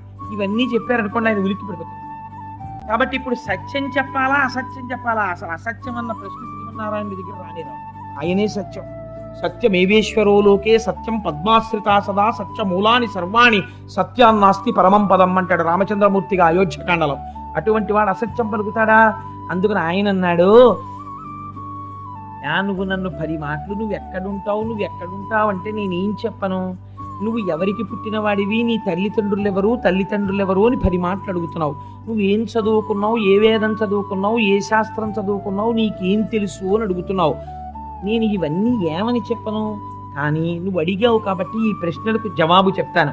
ఇది నాకు నెలవని ఏ రీతి పలుకుదు ఒక చోటనక ఎందుండ నేర్తు, ఎవ్వరి వాడనంచే రీతి పలుకుదు నాయంత వాడనై నడువ నేర్తు, ఇది నేర్తు అది నేర్తు అని ఏల చెప్పంగ నేరుపులన్నీయు నేను నేర్తు, ఒరులు నాకు కాదు ఒరులకు నేనవుదు ఒంటివాడ చుట్టమొకడు లేడు, తొల్లి సిరియు కలదు చెప్పెదనాటెంకి సుజనులందు తరచు శుచియుండు అన్నాడు. ఎంత అందంగా చెప్పాడో చూడండి. ఇది నాకు నెలవని ఏ రీతి పలుకుదు ఒక చోటనక ఎందుండ నేర్తు. ఎక్కడ ఉంటాను అని ఒక అడ్రస్ చెప్పడం కష్టమయ్యా చక్రవర్తి. ఒక చోట ఉంటాను అని అనలేను, అంతటా తిరుగుతూ ఉంటాను. బ్రహ్మచారి అలా తిరుగుతూ ఉంటాడు నిజంగానే. మరి ఎందుకంటే వేరే ఆవులు పట్టుకెళ్ళి కాసుకురారా అంటారు గురువుగారు. ఏ పర్టిక్యులర్ అరణ్యంలోకి వెళ్ళనండి అని అడగడు, ఇలా వెళ్ళి కాసుకురా ఇవ్వాలంటారు. ఆ ఆవులను అలా దొరికిపోతాడు ఆయన. అందుకని ఇవాళ ఒరే ఈ వాడకెళ్ళి భిక్ష పట్టరా అంటారు, అలా వెళ్ళిపోతాడు. అందుకని ఎవ్వరి ఇది నాకు నిలవని ఏ రీతి పలుకుదు ఒక చోటనక ఎందుండ నేర్తు. పైకి ఆయన శ్రీమన్నారాయణుడు అంతటా వ్యాపించి ఉంటాడు. ఇక్కడే ఉంటాడు భగవంతుడు, ఇక్కడ లేడని నువ్వు ఎలా చెప్పగలవు? అంతటా ఉంటాడు. అందుకని ఇది నాకు నిలవని ఏ రీతి పలుకుదు ఒక చోటనక ఎందుండ నేర్తు, ఎవ్వడి వాడనంచే రీతి పలుకుదు నాయంత వాడన ఈ నడువ నేర్తు. అలానా వాళ్ళ పిల్లాన్ని అని చెప్పాను అనుకోండి, వాళ్ళు చెప్పినట్టు నేను వినాలి. అసలు నేను ఎప్పుడూ ఒకళ్ళు చెప్పినట్టు వినడం నాకు అలవాటు లేదు, నేను చెప్పినట్టే ఇంకోళ్ళు వింటూ ఉంటారు. అలాంటప్పుడు నేను ఎవరికో చెందిన వాడిని చెప్పడం ఎందుకు? అబద్ధం కదా. అందుకని నేను ఎలా తోస్తే, నాకేది తోస్తే అదే నేను చేస్తాను, కానీ ఒకళ్ళు చెప్పింది వినేటటువంటి అలవాటు లేనివాడిని. ఇది నేర్తు అది నేర్తు అని ఎలా చెప్పంగా నేర్పులన్నీయు నేను నేర్తు. ఇది చదువుకున్నాను ఇది వచ్చు, ఇది చదువుకోలేదు ఇది రాదు అని చెప్పడం ఎలా కుదురుతుందయ్యా చక్రవర్తి? ప్రపంచంలో ఎన్ని చదువులున్నాయని నువ్వు అనుకుంటున్నావో అవన్నీ నాకు వచ్చేసాను నువ్వు అనుకో, నాకు వచ్చు. పైగా ఇది నడుబడి అని ఎట్లువ కాణింతు పుని మొప్పో కలపోవ నేర్తు. నేను ఇలాగే ప్రవర్తిస్తాను అని చెప్పడం కూడా కష్టమేనయ్యోయ్, కానీ 3 రకాలుగా మాత్రం ప్రవర్తిస్తుంటాను. సృష్టి స్థితి లయ చేస్తుంటాను 3 రూపాలతో. అందుకని పూని ముప్పోకల పోవ నేర్తు అని ఆయన అన్నాడు. నేను ఒరులు నాకు కారు ఒరులకు నేనవుదు ఒంటివాడ చుట్టమొకడు లేడు. సాధారణంగా ఎవ్వరి కూడా నాకు సహాయం చేసే వాళ్ళు ఉండరు, నేను మాత్రం అందరికీ సహాయం చేస్తుంటాను. ఒంటివాడ ఉన్నది ఒక్కటే పదార్థం, ఒక్కడే ఉంటాను, అసలు రెండోది లేనే లేదు. ఒంటివాడ చుట్టమొకడు లేడు, నాకు చుట్టం అన్నవాడు ప్రపంచంలో ఎవడు లేడు.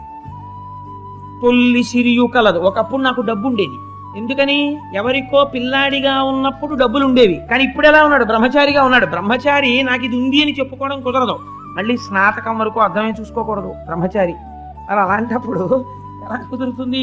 అందుకని తొల్లి సిరియు కలదు చెప్పెదనాటెంకి సుజనులందు తరచు సొచ్చియుండు. బ్రహ్మచారి ఎక్కడ మంచి మాట వినపడితే అక్కడ వినాలి, అందుకని సుజనులందు మంచి వాళ్ళ దగ్గర నా బుర్ర తిరుగుతూ ఉంటుంది. కాదు కాదు, ఎవరు నన్ను కోరుకుంటుంటారో అలాంటి వాళ్ళ దగ్గర నేను తిరుగుతుంటాను అని చెప్పాడా అంటే చెప్పాడు, చెప్పలేదా అంటే చెప్పలేదు. అంత అందంగా చెప్పాడు ఆ వటువు. చెప్తే ఆయన అన్నాడు, అసలు ఇంత అందమైన మాటలు ఈ పిల్లాడు పుట్టాక నేర్చుకున్నాడా, పుట్టక ముందే నేర్చుకున్నాడా? ఈ వామనుడి బొజ్జలో ఎన్ని మాటలు ఉన్నాయో అన్నాడు. పాపం ఆ చక్రవర్తి పొంగిపోయి పిల్లవాడాన్ని చూస్తుంటే నాకు ఎంత ఆనందంగా ఉందోరా, నువ్వు వటువువి, బ్రహ్మచారివి, నీకు ఏదో ఒక కానుక ఇవ్వాలి నేను చక్రవర్తిని కాబట్టి కోరుకో. వరచేలములో మాడలో ఫలములో వన్యంబులో గోవులో హరులో రత్నములో రథములో విమృష్టాన్నమో కన్యలో కరులో కాంచనమో నికేతనములో భూములో నీకేం కావాలి? ధరణీఖండమో కాకయేమడిగెదో ధత్రీ సురేంద్రోత్తమ, ఈ భూమి మీద పుట్టినటువంటి అద్భుతమైన బ్రహ్మచారి నీకేం కావాలడుగు. వరచేలములో మాడలో ఫలములో వన్యంబులో గోవులో హరులో రత్నములో రథములో విమృష్టాన్నమో కన్యలో కరులో కాంచనమో నికేతనములో వన్యంబులో భూములో ధరణీఖండమో నీకేం కావాలి?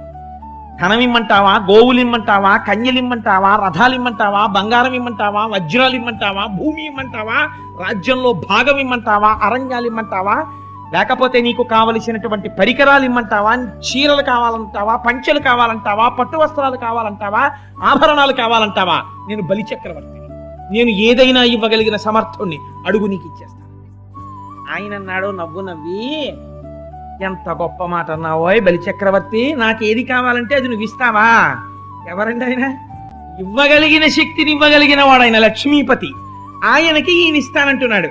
ఆయన అన్నాడు, వ్యాప్తిం పొందకవగవక ప్రాప్తంబగు లేశమైన 10,000 నుచున్ తృప్తించందని మనుజుడు సప్తద్వీపములనైన చక్కంబడునే. చక్రవర్తి, దొరికిన దానితో తృప్తి పడిన వాడు పొందినటువంటి ఆనందం దొరకని దాని కోసం పరిగెత్తేవాడు, అత్యాశతో పరిగెత్తేవాడికి ఉండదయా. అందుకని నేను అల్పమునకు సంతోషించేవాడిని. నిజమే కదండి? ఆయన్ని ఆనందంగా ప్రేమించి ఒక్క తులసి దళం ఆయన పాదం మీద వేస్తే చాలు. ఏకేన తులసి మాత్రదలేనాపి నరోత్తమ పూజయేత్ భక్తిభావేనా తంరక్షామితి మత్పణ అంటాడు వరాహపురాణంలో. ఒక్క తులసి దళం నా పాదాల మీద ఎవరేస్తున్నారో వాళ్ళ వెంట నేను పరిగెడుతున్నాను అంటాడు. కాబట్టి నాకు నువ్వివ్వగలిగినదేమిటి?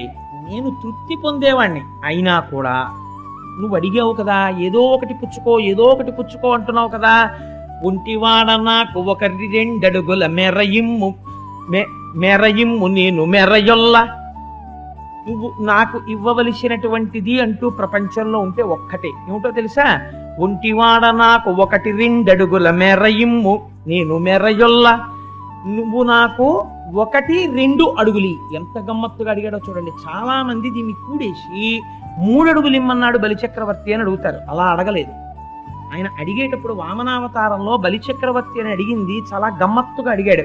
రామాయణంలో కైక నవపంచచ వర్షాణి అని 9-5 చెయ్యాలి రాముడు అరణ్యవాసం అని అడిగినట్టు ఇక్కడ ఒంటివాడ నాకు 1 అడుగుల మెరయిమ్ము నేను మెరయొల్ల. నువ్వు కానీ నాకు ఇచ్చేసావా 3 అడుగులు, దాంతో ఏం చేస్తానో తెలుసా? 1-2 అడుగులు ఇస్తే దాంతో బ్రహ్మ కూకటి ముక్తెద తన కుతుక సాంద్ర దానవేంద్ర. నాకు ఈ 3 అడుగులు, 1 అడుగు 2 అడుగులు ఈ చూపిస్తాను. 2 అడుగులతో 1 అడుగుతో ఊర్ధ్వలోకాలు కొలుస్తాను, 1 అడుగుతో అధోలోకాలు కొలుస్తాను. ఊర్ధ్వ అధోలోకములను కొలిచేసి 3వ అడుగు పెట్టడానికి నిన్ను మళ్ళీ చూడడు. అందుకని 1-2 అడుగుల మెరయిమ్ము నువ్వు కానీ నాకు 1-2 అడుగులు ఇచ్చాను అను, నేను బ్రహ్మానందాన్ని పొందేస్తాను. ఈ బ్రహ్మాండం అంతా నిండిపోతుంది. అబద్ధం ఆయన చెప్పట్లేదు, ఆయన ఉన్న మాట చెప్తున్నారు. చెప్తుంటే ఈయనన్నాడు, ఏమిటో పిల్లవాడివి, నీకు అడగడం కూడా చేత కాదురా అయ్యా. వటువి, అసలే వామనుడివి. పోని వటువని పోని పొడుగ్గా ఉంటే వేరు, పెద్ద పెద్ద కాళ్ళతో ఏదో 3 అడుగులు కొలుచుకుంటావు అనుకోవచ్చు. భూమికి జానెడు ఉన్నావు ఇంత వటువి, నీకు చూస్తే ఓ పెద్ద గొడుగు. నువ్వు 3 అడుగులు కొలుచుకోమంటే ఏమిటి కొలుస్తావు? 3 అడుగులు ఎంత వస్తుంది? నేనా బ్రహ్మాండములన్నింటినీ జయించిన వాడిని, 3 అడుగులా నీకు ఇవ్వడం? నిన్ను చూస్తే ముచ్చటేసేస్తోందిరా, ఇంకేమన్నా అడగరా? చేలములో మాడలో ఫలములో వన్యంబులో గోవులో నేను ఇస్తాను. ఆయన అన్నారు, అలా అడగకూడదయా బ్రహ్మచారి.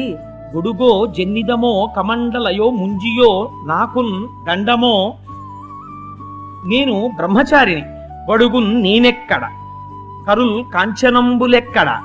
ఎంత గొప్పగా అంటాడంటే ఆయన ఆశ్రమ ధర్మాన్ని పాటించాడు.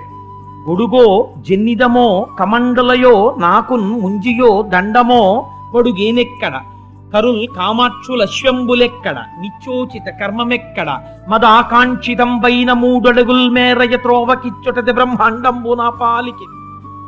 ఇవన్నీ ఇస్తానంటావేమిటయా బలిచక్రవర్తి? అలా అడగకూడదు. ఏ ఆశ్రమంలో ఉన్నవాడు ఆశ్రమ నియమాన్నే పాటించి పుచ్చుకోవాలి తప్ప తాను ఉన్న ఆశ్రమానికి భిన్నమైన దాన్ని తాను పుచ్చుకోకూడదు. మోదుగ కర్ర పట్టుకున్నాడు బ్రహ్మచారిని గుర్తు, ఊడుగ చెట్టు కర్ర పట్టుకున్నాడు గృహస్థని గుర్తు, వెదురు కర్ర పట్టుకున్నాడు సన్యాసిని గుర్తు. దండం పట్టుకునేటప్పుడు కూడా ధర్మం ఉంది. ఏది పడితే అది ఎవరు పడితే వాళ్ళు పట్టుకోవడానికి వీల్లేదు. ఒక్కొక్కరు ఒక్కొక్కటే పట్టుకుంటారు.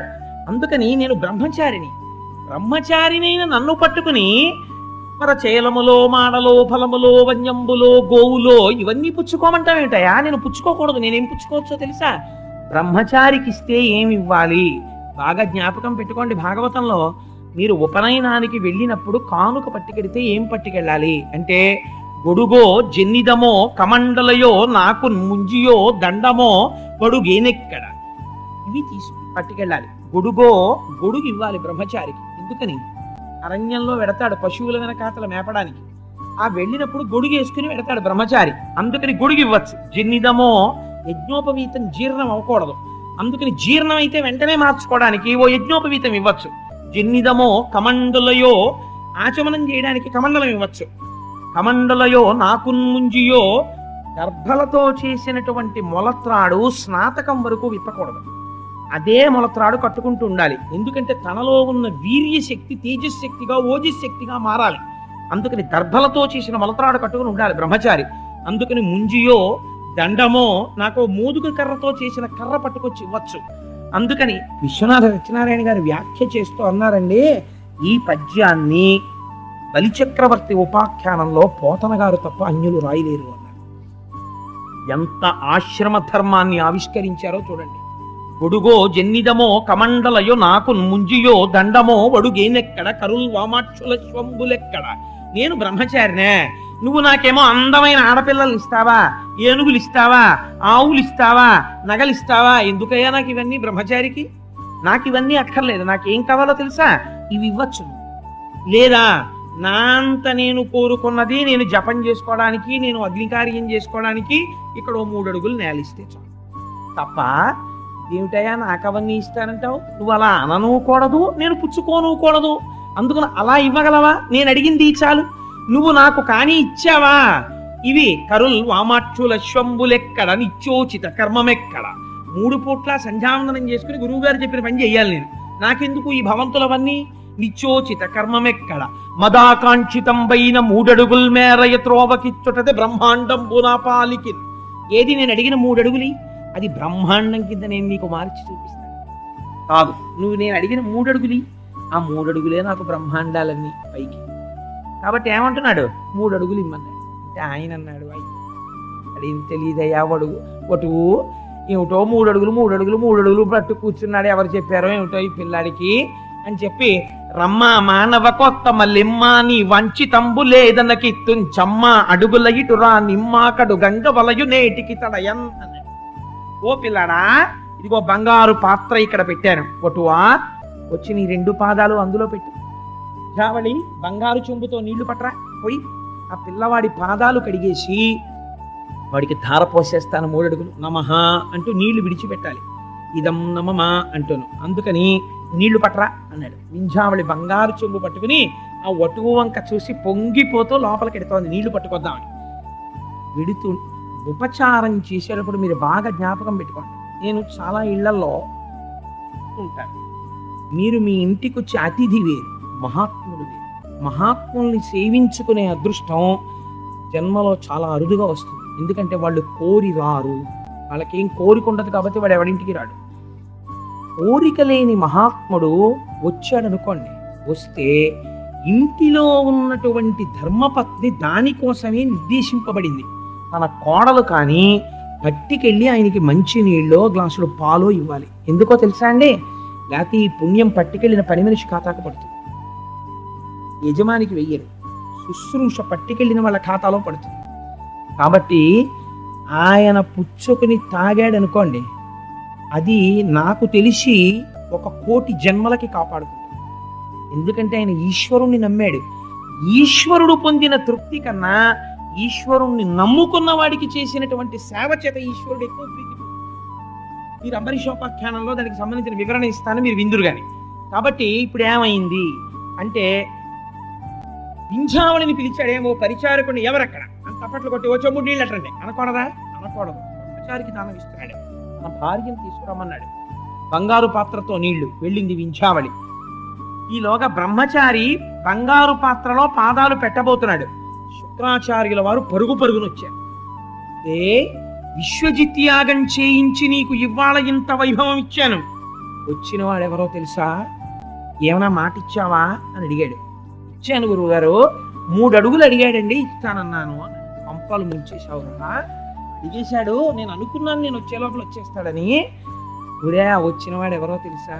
శ్రీ మహావిష్ణువురా, లక్ష్మీనాథుడు. ఎందుకు వచ్చాడో తెలుసా? ఒకరికి ఇలా పెట్టడమే తప్ప ఇప్పటి వరకు ఇలా చెయ్యి పెట్టడం నీ దగ్గరే జరుగుతుంది. ఎప్పుడు ఆయన పుచ్చుకోలేదు ఎవరి దగ్గర. ఇవాళ నీ దగ్గర చెయ్యి చాపి దానం పుచ్చుకుంటున్నాడు. ఎందుకు పుచ్చుకుంటున్నాడో తెలుసా? ప్రహ్లాదుడికి నువ్వు మనవడివి, ఆ వంశంలో వాడిని నిగ్రహించాడు. ఒక మహాపురుషుడు వంశంలో ఉంటే ఆ కింద వాళ్ళకి ప్రమాదం ఉండదు. కాబట్టి నీ జోలికి రాలేడు. అందుకని నీతో యుద్ధం చేయడు. చెయ్యకుండా ఇప్పుడు నువ్వు ఇంద్రుడి దగ్గర నుంచి పొందిన రాజ్యాన్ని లాగి ఇంద్రుడికి ఇస్తాడు. అందుకని 3 అడుగులు పుచ్చుకుంటున్నాడు. 3 అడుగులు నివి, నేను చెప్తున్నాను నా దివ్య దృష్టితో, ఈ బ్రహ్మాండాలన్నీ నిండిపోతాడు. ఉత్తరక్షణ నిండిపోతాడు. 2 అడుగులతో నిండి 3వ అడుగు ఎక్కడ పెట్టనని అడుగుతాడు. నీ బుర్ర మీద పెట్టించుకోవాలి. నా మాట విని, నీకొక గొప్ప ధర్మశాస్త్రం చెప్తున్నాను, నేను గురువుని కాబట్టి. తనకు మాలిన దానం గృహస్థు చెయ్యక్కర్లేదు. తను నశించిపోతాను ఈ దానం చేస్తే అని గృహస్థుకి అనిపిస్తే గృహస్థు మాట ఇచ్చినా తప్పవచ్చు. అయినా నేను నీకు ఇంకొక మాట కూడా చెప్తున్నాను. వారిజక్షులందు వైవాహికములందు ప్రాణవిత్తమాన భంగమందు జకిత గోకుల గ్రజన్మరక్షణమందు బొంకవచ్చు అఘము పొందడధిప. శుక్రాచార్యుల వారి నీతి రాక్షస నీతి చెప్పాడు ఆయన. ఆయన ఏం చెప్పాడంటే, వారిజక్షులందు వైవాహికములందు. శుక్రాచార్యుల వారు చెప్పారు కదండి, మేము చేస్తున్నాం అనకండి. అది ప్రాణభయంతో ఉన్నప్పుడు రాక్షస నీతిగా చెప్పాడు ఆయన. వారిజక్షులందు, ఆడవాళ్ళ విషయంలో అబద్ధాలు చెప్పచ్చు. నేను మళ్ళీ చెప్తున్నాను, ఇది మనందరి కోసం కాదు. వైవాహికములందు, వివాహంలో అబద్ధం చెప్పచ్చు. వారిజక్షులందు వైవాహికములందు ప్రాణ విత్త మాన భంగమందు, ప్రాణం పోయేటప్పుడు, డబ్బులు పోయేటప్పుడు, మానం పోయేటప్పుడు అబద్ధం చెప్పచ్చు. జకిత గోకుల అగ్రజన్మరక్షణమందు, గోవుల విషయంలో, బ్రాహ్మణుల్ని రక్షించడం విషయంలో అబద్ధం చెప్పచ్చు. జకిత గోకుల అగ్రజన్మరక్షణమందు బొంకవచ్చు నఘమ పొందడధిప, అబద్ధం చెప్పచ్చు. దానివల్ల పాపం రాదు. అందుకని ఇస్తాను అన్నానంటున్నావు కదా, మళ్ళీ ఓ మాట చెప్పు, నేను ఇవ్వను 3 అడుగులు అని. 3 అడుగులు ఏంటో, 1 అడుగు కూడా ఇవ్వకు, ప్రమాదం. నేను ఇవ్వను అని చెప్పి లేచి లోపలికి వెళ్ళిపో, నేను చెప్తున్నాను. లేదా దరిద్రుడు అయిపోతావు. ఉత్తర క్షణంలో ఇలా చాపిన వాడు ఐశ్వర్యవంతుడవుతాడు.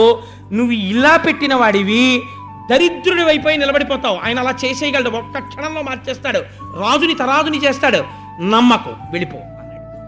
అంటే ఈయనన్నాడు, ఆయన వంక చూసి, ఎంత మాట అన్నారండి, లక్ష్మీనాథుడైన వాడొచ్చి నా దగ్గర చెయ్యి చాపాడని మీరే చెప్తున్నారు.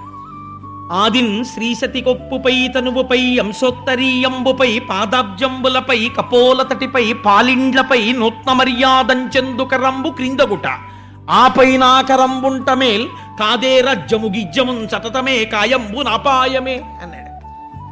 ఓన్లేవయా జన్మలు ఎన్ని జన్మలు ఎత్తాను, ఎవడికైనా దక్కిందా ఈ భాగ్యం? ఆ చేయి ఎటువంటి చేయి?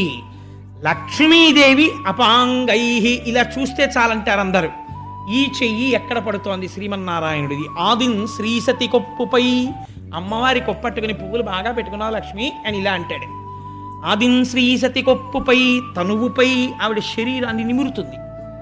తనువుపై అంశోత్తరీయంబుపై ఒక్కొక్కసారి ఆవిడ పవిట పట్టుకుని ఆడుకుంటాడు. గజేంద్ర మోక్షంలో ఆడుకున్నాడు. అంశోత్తరీయంబుపై పాదాబ్జంబులపై ఒక్కొక్కసారి ఆవిడ పాదాలు పట్టుకుంటాడు. ఎప్పుడు జలజాతాసనవాసవాది సురభాజనీయం వైదనచ్చుల తాంతాయుధు కన్న తండ్రి శరమచ్చో వామ పాదంబునంతొలగంతో జలతాంగి అట్లయగు నాథుల్ నెరముల్ జేజబేరల కంచెందిన కంతలెందునుచిత వ్యాపారముల్ నేర్తురే అని నన్ను భవదీయ దాసుని మనంబున నెయ్యపు కింకపూని తాచిన అది నాకు మన్ననయ చెల్వగు నీపద పల్లవంబు మత్తను పులకగ్ర కంటక వితానము సాచిన సుక్కునంచునేనన ఎద అలుకమానవు కదారాల కుంతలా అని ఆ రోజు పట్టుకున్నాడు కదా. అందుకని ఆదిన్ శ్రీసతి కొప్పుపై తనువుపై అంశోత్తరీయంబుపై పాదాబ్జంబులపై కపోల తటిపై అమ్మవారి బుగ్గలు నిమరగలిగిన చెయ్య పాలిండ్లపై నూత్న మర్యాదంచెందు కరంబు క్రిందకుట.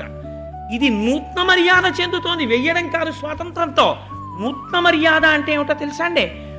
వేసిన చెయ్యే మళ్ళీ వేస్తుంటే ఈ భాగ్యం నాకు తప్పెవరకు ఉందనుకుంటుంటాడు.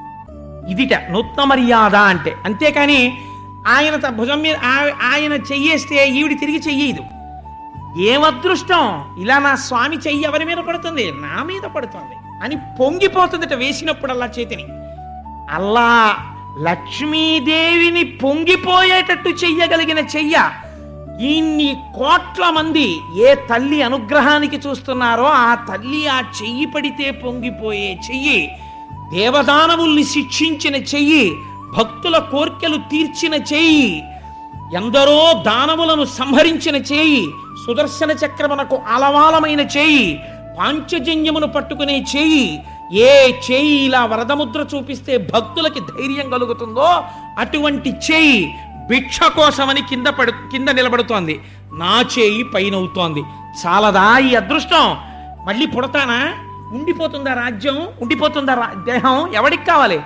పోతే పోని కాయంబు నాపాయమున్, ఈ రాజ్యము కాదు, నేను కాదు, శరీరం కాదు, ఏది పోయినా పర్వాలేదు. కారే రాజులు రాజ్యముల్ గెలువరే గర్వోన్నతిం పొందరే వారేరి సిరి మూట కట్టుకుని పోవంజాలిరే భూమిపై పేరైనం కలదే శివి ప్రముఖులున్ ప్రీతిన్ యశక్కాముల ఈరే కోర్కెలు వరలంతలపరే ఈ కలమున్ భార్గవ. ఎంతమంది రాజులు వచ్చారయా ప్రపంచంలోకి? వచ్చిన వాళ్ళందరూ నేనే భూమికి పతిని, నేను పరిపాలించానన్నారు. ఏరి వారేరి సిరి మూట కట్టుకుని పోవంజాలిరే, ఒక్కడు నాది నాదని ఇంత సంపాదించానన్నాడు. నయా పైసా పట్టికెళ్ళిన వాడు భూమి మీద లేడు. అందుకే అలెగ్జాండర్ ది గ్రేట్ వెళ్ళిపోయేటప్పుడు ఒక మాట చెప్పాడు. ఒరే, కాఫిన్ అంటారు వాళ్ళు, శవపేటికలో పెట్టి భూస్థాపితం చేస్తారు. నా శవపేటికకి 2 కన్నాలు పెట్టి 2 చేతులు బయట పెట్టండి. బయట పెట్టి ప్రపంచ విజేత అలెగ్జాండర్ భూస్థాపితం చేసిన తరువాత ఒక శిలాఫలకాన్ని పెట్టి ఒక మాట రాయండి. Alexander the great came in to this world with empty hands, became the world conqueror for some time and left this world with empty hands అని రాయండి. ఖాళీ చేతులతో అలెగ్జాండర్ ఈ ప్రపంచంలోకి వచ్చి కొంతకాలము విశ్వమును పరిపాలించిన వాడని తైతక్కలాడి ఖాళీ చేతులతో వెళ్ళిపోయినాడు అని రాయండి. చూసిన వాళ్ళకు బుద్ధి వస్తుందిరా, నా జీవితం పాడైంది. కాబట్టి ఇది పోతన గారు చెప్పారు. ఎప్పుడు చెప్పారో చూడండి. కారే రాజులు రాజ్యముల్ గెలువరే గర్వోన్నతిం పొందరే వారేరి సిరి మూట కట్టుకొని పోవంజాలిరే భూమిపై పేరైనం కలదే శిబి ప్రముఖులన్ ప్రీతిన్ యశక్కాముల ఈరే కోర్కెలు వరలంతలపరే ఈ కలమున్ భార్గవ. కీర్తిని ఆశించి ఆనాడు శిబి మొదలైనటువంటి మహాపురుషులు అద్భుతమైనటువంటి దానాలు చేశారు. వాళ్ళు నిలబడిపోయారయా యశోశరీరులై. తప్ప ఇవన్నీ మూట కట్టుకుని నేను దాచుకుంటే రాజ్యం ఉండిపోతుందా? ఈ శరీరం ఉండిపోతుందా? ఇంకొకటి ఉండిపోతుందా?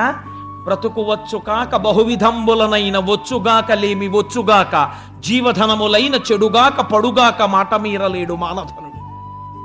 బ్రతుకు వచ్చుగాక బహువిధంబులనైన, ఒకవేళ నాకు రాజ్యం తీసేస్తాడు, నేను దరిద్రుణ్ణి అయిపోతానంటున్నావు కదా, నా స్వామి చేతికి నా రాజ్యమంతా ఇచ్చిన వాడిని నేను అనిపించుకుని నేను భిక్షువునై తిరుగుతాను, నాకు బెంగలేదు. బ్రతకవచ్చు కాక బహువిధంబులనైన వచ్చుగాక లేమి వచ్చుగాక, నాకు దరిద్రం రావచ్చు, జీవధనములైన చెడుగాక పడుగాక, నా జీవితం పోవచ్చు, నా ధనం పోవచ్చు, మాట మీరలేడు మానధనుడు. మాట పోయిన తర్వాత ఆ మనిషి బ్రతికినా ఒకటే, వెళ్ళిపోయినా ఒకటే. భూదేవి జనసంఖ్యని చూసి భయపడదు, మాట తప్పే వాళ్ళ బరువు నేను మొయ్యలేనని ప్రార్థన చేస్తుందయా, నేను అటువంటి జాబితాలో చేరను, నేను దానం చేసేస్తానన్నాడు. శుక్రాచార్యుడు అన్నాడు, అమృతం తాగిన వాళ్ళని ఓడిపోయేటట్టుగా చేశాను నా తపశ్శక్తితో, వాళ్ళ నువ్వు మళ్ళీ గురువు మాట కాదన్నావు, కాబట్టి ఇప్పుడు నీకు శపిస్తున్నాను, ఉత్తర క్షణము నువ్వు రాజ్యభ్రష్టుడవగుదువుగాక అని శపించాడు. ఇదే బృహస్పతి చెప్పాడు. మళ్ళీ గురువు యొక్క అనుగ్రహం పోవాలి బలిచక్రవర్తికి, పోతే ఆనాడు రాజ్యం పోతుందయ్యా అన్నాడు. వెంటనే స్వామిని అందులో పాదములు పెట్టమన్నాడు. పెట్టమంటే పోతన గారంటారు, ఏమి దర్శనం చేశారండి, బలిదైత్యేంద్రకరద్వయీకృత జల ప్రక్షాళన వ్యాప్తికి జలజాతక్షుడు సాచ యోగి సుమన సంప్రద్ధిత శ్రీదమున్ కలితానమ్ర రమా లలాట పదవీ కస్తూరికాషాదమున్ నళినామోదము రత్ననూపురము నానావేదమున్ పాదమున్. వచ్చి పళ్ళెంలో కాళ్ళు పెడదామని కుడికాలు ఇలా పైకెత్తేట, కుడిపాదాన్ని ఎత్తేసరికి బలిచక్రవర్తి కింద కూర్చుని చూస్తున్నాడు ఆ పాదం వంక. ఆ పాదం రేఖా మజధ్వజ సుధాకలశాత పత్ర వజ్రంకుశాంబురుహ కల్పక శంఖ చక్రై భవ్యైరలంకృత తలౌ పరతత్వ చిహ్నై శ్రీవేంకటేశ చరణౌ శరణం ప్రపద్యే. ఆ పాదము యొక్క కింద ధ్వజరేఖ, అమృతపాత్ర, నాగలి ఇలాంటి దివ్యమైనటువంటి చిహ్నములు కనపడ్డాయి. ఎర్రటి అరికాలు, పైకి నల్లటి పాదం. ఏ వేదమును చదువుకుని ఆమ్నాయం చేస్తారో అటువంటి వేదము ఆయన కాలి అందెగా మారి అలంకరింపబడి ఉన్నదిట. బ్రహ్మచారిగా ఉన్న నిద్ర లేవగానే శ్రీ మహావిష్ణువు యొక్క పాదముల దగ్గర వంగి లక్ష్మీదేవి నమస్కరించడంలో లక్ష్మీదేవి నొసట ఉన్నటువంటి కస్తూరి తిలకం ఆయన పాదము మీద ముద్రపడి ఉందిట. అటువంటి పాదాన్ని దగ్గర నుంచి బలిచక్రవర్తి చూశాట. బలిదైత్యేంద్రకరద్వయీకృత జల ప్రక్షాళన వ్యాప్తికిన్ జలజాతక్షుడు సాచి సుమన యోగి సుమన సంప్రద్ధిత శ్రీదమున్. మహాయోగులైన వాళ్ళు ఇక్కడ దర్శనం చేసి పొంగిపోయి జన్మ పరంపరల నుంచి గట్టెక్కేటటువంటి భవసాగరమును దాటించగలిగిన ఓడయైన పాదం ఏదున్నదో ఆ పాదమును చూశాడు. చూసి కస్తూరికాషాదమున్ నళినామోదము రత్ననోపురము నానావేదమున్ పాదమున్. ఇంకా బ్రాహ్మీ ముహూర్తంలోనే సప్తర్షుల చేత పూజింపబడిన తామరల చేత సుగంధమును పొందిన పాదమును చూశాట. చూసి పొంగిపోయి బంగారు పాత్ర ముందుకి జరిపాడు. అందులో కుడికాలు ఉంచి ఎడమ కాలెత్తి అందులో పెట్టాడు. రెండు పాదాలు చూసి, ఆహా ఏమి భాగ్యం రా నా భాగ్యం, ఎవరు కడగగలరు ఈ పాదాల్ని, ఈ పాదాలు ముట్టుకోగలిగిన వాడెవరు, బ్రహ్మ కడిగిన పాదము బ్రహ్మము తానిని పాదము, ప్రేమతో శ్రీసతి పిసికిడి పాదము బలితల మోపిన పాదము అని అన్నమయ్య కీర్తించబోతున్నాడు. అటువంటి పాదం ఈ పాదం. నా చేతులతో కడుగుతున్నా, ఆయన చేతి మీద చెయ్యి పెట్టబోతున్నా, ఆయన పాదాలు నా తల మీద పెట్టుకోబోతున్నా, నాకన్నా ధన్యుడెవరి ప్రపంచంలో, పోతే పోనీ ఈ కాయం నా గొడవలేదు, నా దరిద్రం వదిలిపోయింది, ప్రపంచంలో ఎవడూ పొందలా ఈ కీర్తి, నేను పొందుతున్నానన్నాడు. వింధ్యావళి పోయి నీళ్ళన్నాడు. పైకి చూశాడు, ధర్మం తప్పకూడదు, బ్రాహ్మణుడిగా చూస్తున్నాడు. విప్రాయ ప్రకటవ్రతాయ భవతే విష్ణుస్వరూపాయతే తత్ప్రామాణ్య విదే త్రిపాదస్య ధరణిం దాస్యామి యంచున్ క్రియాక్షిప్రుండై ధనుజేశ్వరుండు వడుగున్ చేసాచి పూజించి బ్రహ్మప్రీతం అని ధారబోసే భువనం ఆశ్చర్యము పొందగాన్. ఏమి పద్యాలు వేశారో పోతన గారు. విప్రాయ ప్రకటవ్రతాయ భవతే విష్ణుస్వరూపాయతే. నాయనా, బ్రాహ్మణ రూపంలో ఉన్న బ్రహ్మచారి ఒటువా, శ్రీ మహావిష్ణు స్వరూపుడా, నా ఇంటికి నువ్వు నడిచొచ్చావా, నా దగ్గర దానం అడిగావా, ఎంత అదృష్టవంతుడయ్యా, ఇదిగో నీకు దానం ఇచ్చేస్తున్నాను అని కాళ్ళు కడిగి ఆ నీళ్లు తలన చల్లుకొని సమస్త బ్రహ్మాండములలో ఉన్న దేవతలు నిలబడిపోయారట. నిలబడిపోయి, ఏం ఆశ్చర్యం రా, ఇవాళ లక్ష్మీపతి దానం పొందుతున్నాడు, చూడండి చూడండి అని చూస్తున్నారట. తెలిసి దానం ఇచ్చేస్తున్నాడు, తను పతనమైపోతానని తెలిసి ఇచ్చేస్తున్నాడు. ఏమి పూనిక ఈ బలిచక్రవర్తిదని శుక్రాచార్యుల వారు చూస్తున్నారు. కమండలంలో నీళ్లు పోస్తోంది వింధ్యావళి. పోస్తుంటే శుక్రుడు చూశాడు, ఇంకా తాపత్రయం, అయ్యో అయిపోతోంది, పోసేస్తున్నాడు. నీటి ధార విడిచిపెట్టాడా శుక్రాచార్యుల వారు అనుకుంటున్నారు మనసులో. మునిజన నియమాధారను జనితాసుర యువతి నేత్రజన కళధారన్ ధనుజేంద్ర నిరాధారను వనజక్షుడు గొనియ బలి వివర్జిత ధారన్ ఈ ధార వింజావళి పోస్తున్న నీరు మామూలు నీరు కాదు. పోసేస్తున్నాడు, ధార పోసేస్తున్నాడు. ఈ నీరు శ్రీ మహావిష్ణువు చేతిలోకి పడిపోయిందా, ఈ నీరు ఏమైపోతుంది? మునిజన నియమాధారను, మహర్షులందరి యొక్క నియమములను పాటింపచేసి రక్షించగలిగిన ధార. మునిజన నియమాధారను జనితాసుర యువతి నేత్రజన జలకణధారన్. కొద్దిసేపట్లో అనేక మంది రాక్షస స్త్రీలు ఏడుస్తుంటే భర్తలు మరణించారని వాళ్ళ కన్నులంబట కారబోతున్నటువంటి కంటి ధార ఈ ధార. జనితాసుర యువతి నేత్ర జలకణధారన్ ధనుజేంద్ర నిరాధారను. రాక్షసులకి ఆధారము లేని రీతిలో చేసి వేయగలిగినటువంటి నిరాధార ఈ నీటి ధార. ఇటువంటి ధార పోసేస్తున్నాడు బలిచక్రవర్తి. అయ్యోని ఆ ధార పడకుండా చెయ్యడానికి కమండల తొండానికి అడ్డుపడ్డాడు సూక్ష్మ రూపంలో వెళ్ళి. అరే ఏమి నీళ్లు చాలేదా అన్నాడు బలిచక్రవర్తి. తెచ్చానండి, పట్టలేదు నీళ్లు అంది ఆవిడ. నీరు పడకపోతే దానం పూర్తవదు. నవ్వాడు స్వామి. చేతిలో దర్భలు ఉన్నాయి, చేతిలో దర్భలు పట్టుకుంటారు అమృత శక్తి. ఒక దర్భ తీసి ఏదో అడ్డుపడినట్టుందమ్మా అని ఒక్కసారి ఆ కమండలం యొక్క తొండంలోకి చూసి శుక్రాచార్యుల వారు సూక్ష్మ రూపంతో 2 కళ్ళు పెట్టుకుని చూస్తున్నాడు, పడుతోందేమో నీటి ధారని. చూసి ఆ కమండలంలోకి దర్భ పెట్టి ఒక్క పోటీలా పొడిచాడు, ఏదో అడ్డుపడిందమ్మా అని. పొడిచేటప్పటికీ ఆ కమండలానికి అడ్డుపెట్టి కన్ను పెట్టి చూస్తున్న శుక్రుడి కంట్లో గుచ్చుకుని ఒక కన్ను పోయి బయటపడ్డాడు శుక్రాచార్యుల వారు. పడగానే నీటి ధార పడిపోయింది. పడిపోగానే వెంటనే విప్రాయ ప్రకటవ్రతాయ భవతే విష్ణుస్వరూపాయతే తత్ప్రామాణ్య విధే త్రిపాదస్య ధరణిం దాస్యామి యంచున్ క్రియాక్షిప్రుండై ధనుజేశ్వరుండు వడుగున్ సేజాచి పూజించి బ్రహ్మప్రీతం అని ధారబోసే భువనం ఆశ్చర్యమం పొందగా. ఆ చేయి పట్టుకుని పూజించి, ఏమి భాగ్యం అండి నిజంగా. ఆ కంకణములు మెరిసిపోయే చేతిని తన 2 చేతులతో పట్టుకుని కళ్ళకద్దుకుని, స్వామి ఈ చేతులు కదా లోకరక్షణ చేసే చేతులు అని ఆ నీటి ధార పడుతుంటే తుభ్యం నమః అంటూ చతుర్థి విభక్తి వేసి దానం చేసేసాడు. దానం చేసేయగానే తెలుసు ఆయన నారాయణుడే. ఇప్పుడు ఆయన ఒక మాట అడిగారు. దానం పుచ్చుకున్నవాడు భూదానం పొందితే కొలిచి చూసుకోవాలి. ఎక్కడో స్థలం కొని యజమాని వెళ్ళి కొన్న రోజున భూమిని తొక్కలేదనుకోండి, చెప్పులు లేకుండా తొక్కాలి. ఆ భూమిని తొక్కలేదనుకోండి భూమి యొక్క ఆగ్రహమునకు గురవుతాడు. అందుకని తొక్కి చూసుకోవాలి ఒకసారి యజమాని. అదొక పెద్ద నియమం ఉంటుంది. దానం పుచ్చుకున్నా భూమి కొనుక్కున్నా అక్కడికి వెళ్ళి ఒకసారి తొక్కాలి ప్రయత్నపూర్వకంగా. అందుచేత ఒకసారి 3 అడుగులు కొలిచి చూసుకోవాలంటే తొక్కి చూసుకోవాలి. కాబట్టి ఇప్పుడు ఏమయ్యా 3 అడుగులు దానం చేశావు కదా కొలుచుకోనా అన్నాడు. అయ్యో కొలుచుకోండి అన్నాడు. అనగానే ఇప్పుడు 3 అడుగులు కొలవాలి. అందుకని ఏమడిగాడు? అడిగినప్పుడే ఒంటివాడ నాకు 1-2 అడుగుల మెర్రయిమ్ము నేను మెర్రయొల్ల. 1 2 అడుగులని కదా అడిగాడు. అందుకని వెంటనే పెరిగిపోవడం మొదలుపెట్టాడు. ఇప్పుడు ఈ పాదాలతో కొలిచి చూసుకోవాలి భూమిని. అందుకని ఇంతంతైవటుడింతయై మరియు తానింతై అభోవీధిపై అంతైతో అని తోయద మండలగ్రమున కల్లంతై ప్రభారాశిపై అంతై చంద్రునకంతయై ధ్రువునిపై అంతై. ఎంత పెరిగి పోతన గారి రచన వైశిష్ట్యం ఏమిటో తెలుసా అండి? మనం పెరిగేటప్పుడు మాట చెప్తాం, ఎంతరా అన్నాం అనుకోండి, అంత అంత ఇంత అంటూ ఉంటాం. పద్యం అలాగే పడింది. అంటే ఆయన ఇక్కడ దర్శనం చేస్తున్నారు. ఇంతంతైవటుడు ఇంతయై మరియు తానింతై అభోవీధిపై అంతై తోయద మండలగ్రమున కల్లంతై ప్రభారాశిపై అంతై చంద్రునకంతయై ధ్రువునిపై అంతై మహర్వాటిపై అంతై సత్య పదోన్నగుచు బ్రహ్మాండ అంత సంవర్తి అయి. ఇన్ని మాటలు అంతై అంతై అంతై అన్న మాట యతిప్రాసలకి కట్టుబడిపోయిందో చూడండి.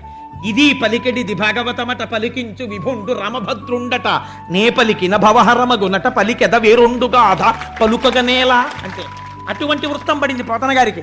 అందుకని ఇంతంతై వటుడింతయై మరియు తానింతై అభోవీధిపై అంతై తోయద మండలగ్రమున కల్లంతై ప్రభారాశిపై అంతై.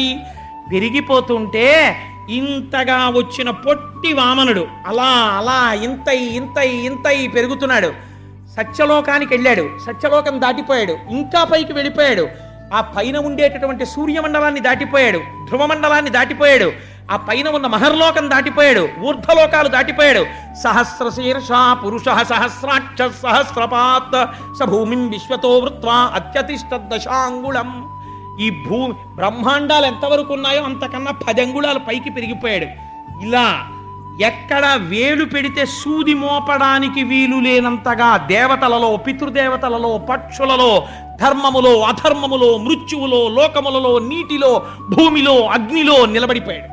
నిలబడిపోతే ఎలా ఉందా స్వరూపం? పట్టు పీతాంబరం కట్టుకుని, కౌమోదికి గద పట్టుకుని, శార్ంగం అనేటటువంటి ఆ ధనస్సు చేతిలో పట్టుకుని, ఒక చేతిలో కమలం పట్టుకుని, ఒక చేతిలో సుదర్శన చక్రం పట్టుకుని, ఆయన తొడలలో పక్షులు కనపడుతున్నాయి. సమస్త పక్షులు ఇందులో కనపడుతుండగా, నాభియందు సముద్రం కనపడుతుండగా, హృదయమునందు ధర్మము కనపడుతుండగా, వీపునందు అధర్మము కనపడుతుండగా, ముఖమునందు బ్రాహ్మణలోకము కనపడుతుండగా, మొత్తం ఈ లోకములలో ఉన్నటువంటి సమస్తమునందు తాను నిండి నిబిడీకృతమైపోయాడు. అలా దాటి వెళ్ళిపోతుంటే ఆ పాదం, ఒక పాదం పెట్టి కొలిచేస్తున్నాడు. ఇలాగా కొలిచి వ్యాపకత్వంతో ఆక్రమిస్తున్నాడు. పెద్ద హడావిడి పుట్టింది లోకాలన్నింటిలో. విష్ణుపాదం వస్తోంది పైకి కొలవడానికి. వచ్చేస్తుంటే చతుర్ముఖ బ్రహ్మగారు తపస్సమాధిలో ఉన్నాడు. ఏమిట్రా ఈ అల్లరి అని గభాల పైకి వచ్చాడు. ఏమైందిరా అన్నాడు.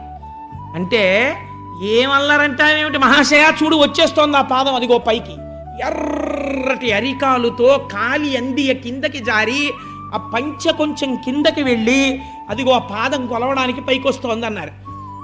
ఆయన గభాలన కమండలం పట్టుకుని చూసి, తన పుట్టిల్లిద పొమ్మడంతు నజుడుం తన్నాభి పంకేరుహంబు నిరీక్షించి నటించి తత్పాద శేచనముంచేస కమండలూతకములం చల్లించి తత్తోయముల్ వినువీధిన్ ప్రవహించ దేవనదిగా విశ్వాత్ము కీర్తి ప్రభం. అమ్మ, నన్ను కన్న తండ్రి ఆయన నాభి కమలంలోంచి పుట్టాను రా, మా నాన్నగారు వస్తున్నారు ఇవాళ, అబ్బో ఆయన పాదం వస్తోందని పొంగిపోయి, నా తండ్రి వస్తే నేను కాళ్ళు కడగద్దు అని చతుర్ముఖ బ్రహ్మగారు కమండలంలో నీళ్లు పోసుకుని ఆ పాదాన్ని గబగబ గబగబ కడిగేసి శిరస్సును ప్రోక్షణ చేసుకుని ఆచమించారట. ఆ పాదములు కడిగిన నీళ్లు దేవనదిగా ప్రవహించాయి ఆకాశంలో. అలా ఇంకా పెరిగి వెళ్ళిపోయింది. పోతన గారు అన్నారు, అలా పైకి వెళ్ళి లోకములంతటా కొలిచిన పాదము కింద ఉన్న పాదం. ఈ కింది లోకాలన్నిటినీ ఒక పాదం కొలిచింది, పై లోకాలన్నింటినీ ఒక పాదం కొలిచింది. నవ్వుతూ తాను నిలబడిపోయి ఉన్నాడు. ఇట్లాంటి మూర్తిని చూసి, 2 పాదాలు చూసి పోతన గారు అంటారు, ఒక పదము కింద నుర్వి పంకజమునంటుకొన్న పంకజము పోలే. ఒక పాదం కింద ఉన్నటువంటి ఈ భూమి అంతా కూడా చూస్తే ఎలా ఉందంటేట, తామర పువ్వుని బోర్లు ఇస్తే దానికి కొద్దిగా బురదంటుకుంటే ఎలా ఉందో అలా ఉందిట ఆ భూమి. ఒక పాదము ఇలా తామర పువ్వులా పైకెక్కితే అది పైన తేటు రీతి వెలిసే నృప. ఒక పద్మము మీద కందిరీగా వాళ్తే ఎలా ఉంటుందో ఆకాశం అలా ఉందిట. 2 పాదాలు 2 తామర పువ్వుల్లా ఉన్నాయిట. భూమి బురదలా ఉంది, ఆకాశం తేనెటీగలా ఉంది.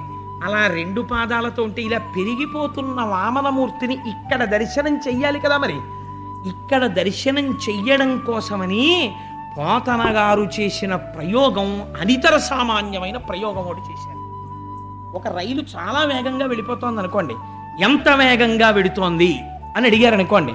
ఇంకొక వేగంగా వెళ్ళిపోతున్న రైలు ఇలా వెళ్ళిపోతోంది అనుకోండి, ఏది వేగంగా వెళుతోంది చెప్పలేం. కానీ ఒక రైలు ఆగిపోయింది అనుకోండి, 2వ రైలు వెళ్ళిపోతోంది అనుకోండి, ఆగిపోయిన రైలుతో పోల్చి వెళ్ళిపోతున్న రైలు యొక్క వేగాన్ని చెప్పచ్చు. మనం చిన్నప్పుడు కాలము వేగము లెక్కలు చేశాం కూడా. అందుకని ఇప్పుడు పోతన గారు అన్నారు, రవిబింబంబుపమింప పత్రమగు ఛత్రమై శిరోరత్నమై శ్రవణాలంకృతయై గళాభరణమై సవర్ణ కేయూరమై చివిమత్ కంకణమై కటిస్థల ముదంచఘంటయై నూపుర ప్రవరంబై పదపీఠమై వటుటుదా బ్రహ్మాండమున్ నిండుచోన్. మొట్టమొదట వామనమూర్తి ఇలా పెరగడం మొదలు పెట్టగానే సూర్యబింబం ఆకాశంలోది రవిబింబంబుపమింప పత్రమగు ఛత్రమై. సూర్యుడు గుండ్రంగా ఉంటాడు, అన్ని గుండ్రంగా ఉన్నవే చూపిస్తారు. మొట్టమొదట ఆయన తల మీద గొడుగులో ఉందిట. ఆ తర్వాత ఆయన తలది దాటి వెళ్ళిపోయింది. వెళ్ళిపోతే రవిబింబంబుపమింప పత్రమగు ఛత్రమై శిరోరత్నమై తల దగ్గరికి వచ్చిందిట. తల మీద పెట్టుకున్న రత్నంలా మెరిసిందిట. గళాభరణమై ఇంకొంచెం పైకి వెళ్ళిందిట. కంఠంలో పెట్టుకున్నటువంటి ఆభరణం అయిపోయిందిట. చెవులకు పెట్టుకున్నటువంటి మకర కుండలంలా ఉందిట. ఇంకా కొంచెం స్వామి సూర్యుడిని దాటి పైకి వెళ్ళిపోయారట. వెళ్ళిపోయేటప్పటికీ ముదంచద్ఘంటయై నడుముకు పెట్టుకున్నటువంటి వడ్డాణానికి ఉన్న చిన్న గంటలా గుండ్రంగా అయిపోయిందిట. ఇంకా దాటారట. ఆయన పాదములకు పెట్టుకున్న అందెలా అయిపోయిందిట. ఇంకా దాటారట. ఆయన పాదాలు కింద వేసుకున్న గుండ్రపీటలా అయిపోయిందిట. అంటే ఇప్పుడు ఒక సూర్యబింబం గొడుగులా మొదలుపెట్టి రవిబింబంబుపమింప పత్రముగు ఛత్రమ్మై శిరోరత్నమై శ్రవణాలంకృతియై గళాభరణమై సవర్ణ కేయూరమై చివిమత్ కంకణమై కటిస్థల ముదంచద్ఘంటయై నూపుర ప్రవరంబై పదపీఠమై వటుడుదా బ్రహ్మాండమున్ నిండుచోన్. బ్రహ్మాండములంతా నిండిపోయిన వామనమూర్తికి సూర్యుడు ఇలా మారిపోయాట. అలా నిండిపోయాడు లోకమంతా. నిండిపోయి 2 అడుగులతో కొలిచాను, ఇంకా 3వ అడుగు రావాలన్నాడు అని మళ్ళీ వామనమూర్తి అయిపోయాడు. అయిపోతే అక్కడే కింద కూర్చుని వింధ్యావళి బలిచక్రవర్తి చూస్తున్నారు. ఏమి పెరుగుతున్నాడు రామహానుభావుడే. వటు అయిపోయి వచ్చి, ఏమయ్యా 1-2 అడుగుల మెరయిమ్ము సొమ్ము మెరలొల్ల కోర్కె తీర బ్రహ్మ కూకటి ముట్టెద దానకుసుక సాంద్ర దానవేంద్ర అని అడిగాను. 3 అడుగులు ఇస్తానని ప్రమాణం చేశావు. 1-2 అడుగుల 2 అడుగులు కొలుచుకున్నా, ఇంకో అడుగు ఏదని అడిగాడు. ఆయన అన్నాడు, బలిచక్రవర్తి సూనృతంబుకా నినుడువదు నా జింహ బొంకజాల నాకు బొంకు లేదు. నీ తృతీయ పదము నిజమునా శిరమున నెలవు చేసి పెట్టు నిర్మలాత్మ. ఎంత గొప్ప మాట అండి నిజంగా బలిచక్రవర్తిది. ఆయన అన్నాడు, సూనృతంబుకా నినుడువదు నా జింహ, నా నోరు ఎప్పుడూ అబద్ధం చెప్పదు. బొంకజాల నాకు బొంకు లేదు, నేను అబద్ధం చెప్పలేదు. నీ తృతీయ పదము నిజము నాశిరమున నెలవు చేసి పెట్టు నిర్మలాత్మ, నీ 3వ అడుగు నా తల మీద పెట్టు అంటే స్వామి వెంటనే 3వ అడుగు తల మీద పెట్టమని బలిచక్రవర్తి లేచాడు. వరుణుడికి ఆజ్ఞ ఇచ్చాడు, వరుణ పాశాలతో కట్టేసాడు. వరుణ పాశాలతో కట్టేశాడు. కట్టేస్తే అలా నిలబడిపోయాడు. వెంటనే రాక్షసులు గమనించారు. శ్రీమన్నారాయణుడు వటువు రూపంలో వచ్చి మన రాజ్యాన్ని కొల్లగొట్టాడు. కాబట్టి వెంటనే కత్తులు ఆయుధాలు పట్టుకురండి, శ్రీ మహావిష్ణువుని నిర్జిద్దాం అన్నాడు. బలిచక్రవర్తి అన్నాడు, వేళ కాని వేళ క్రోధం తెచ్చుకోకూడదు. ఎవడు నాకు ఈ సిరి ఇచ్చాడో వాడే ఆ సిరిని తీసేసుకున్నాడు.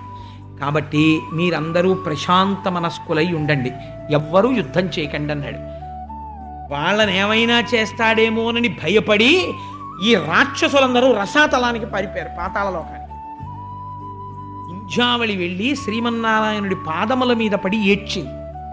స్వామి, నా భర్తకి వచ్చిన వాడెవరో తెలుసు, రాజ్యము పోతుందని తెలుసు, తెలిసి కూడా దానం చేశాడు.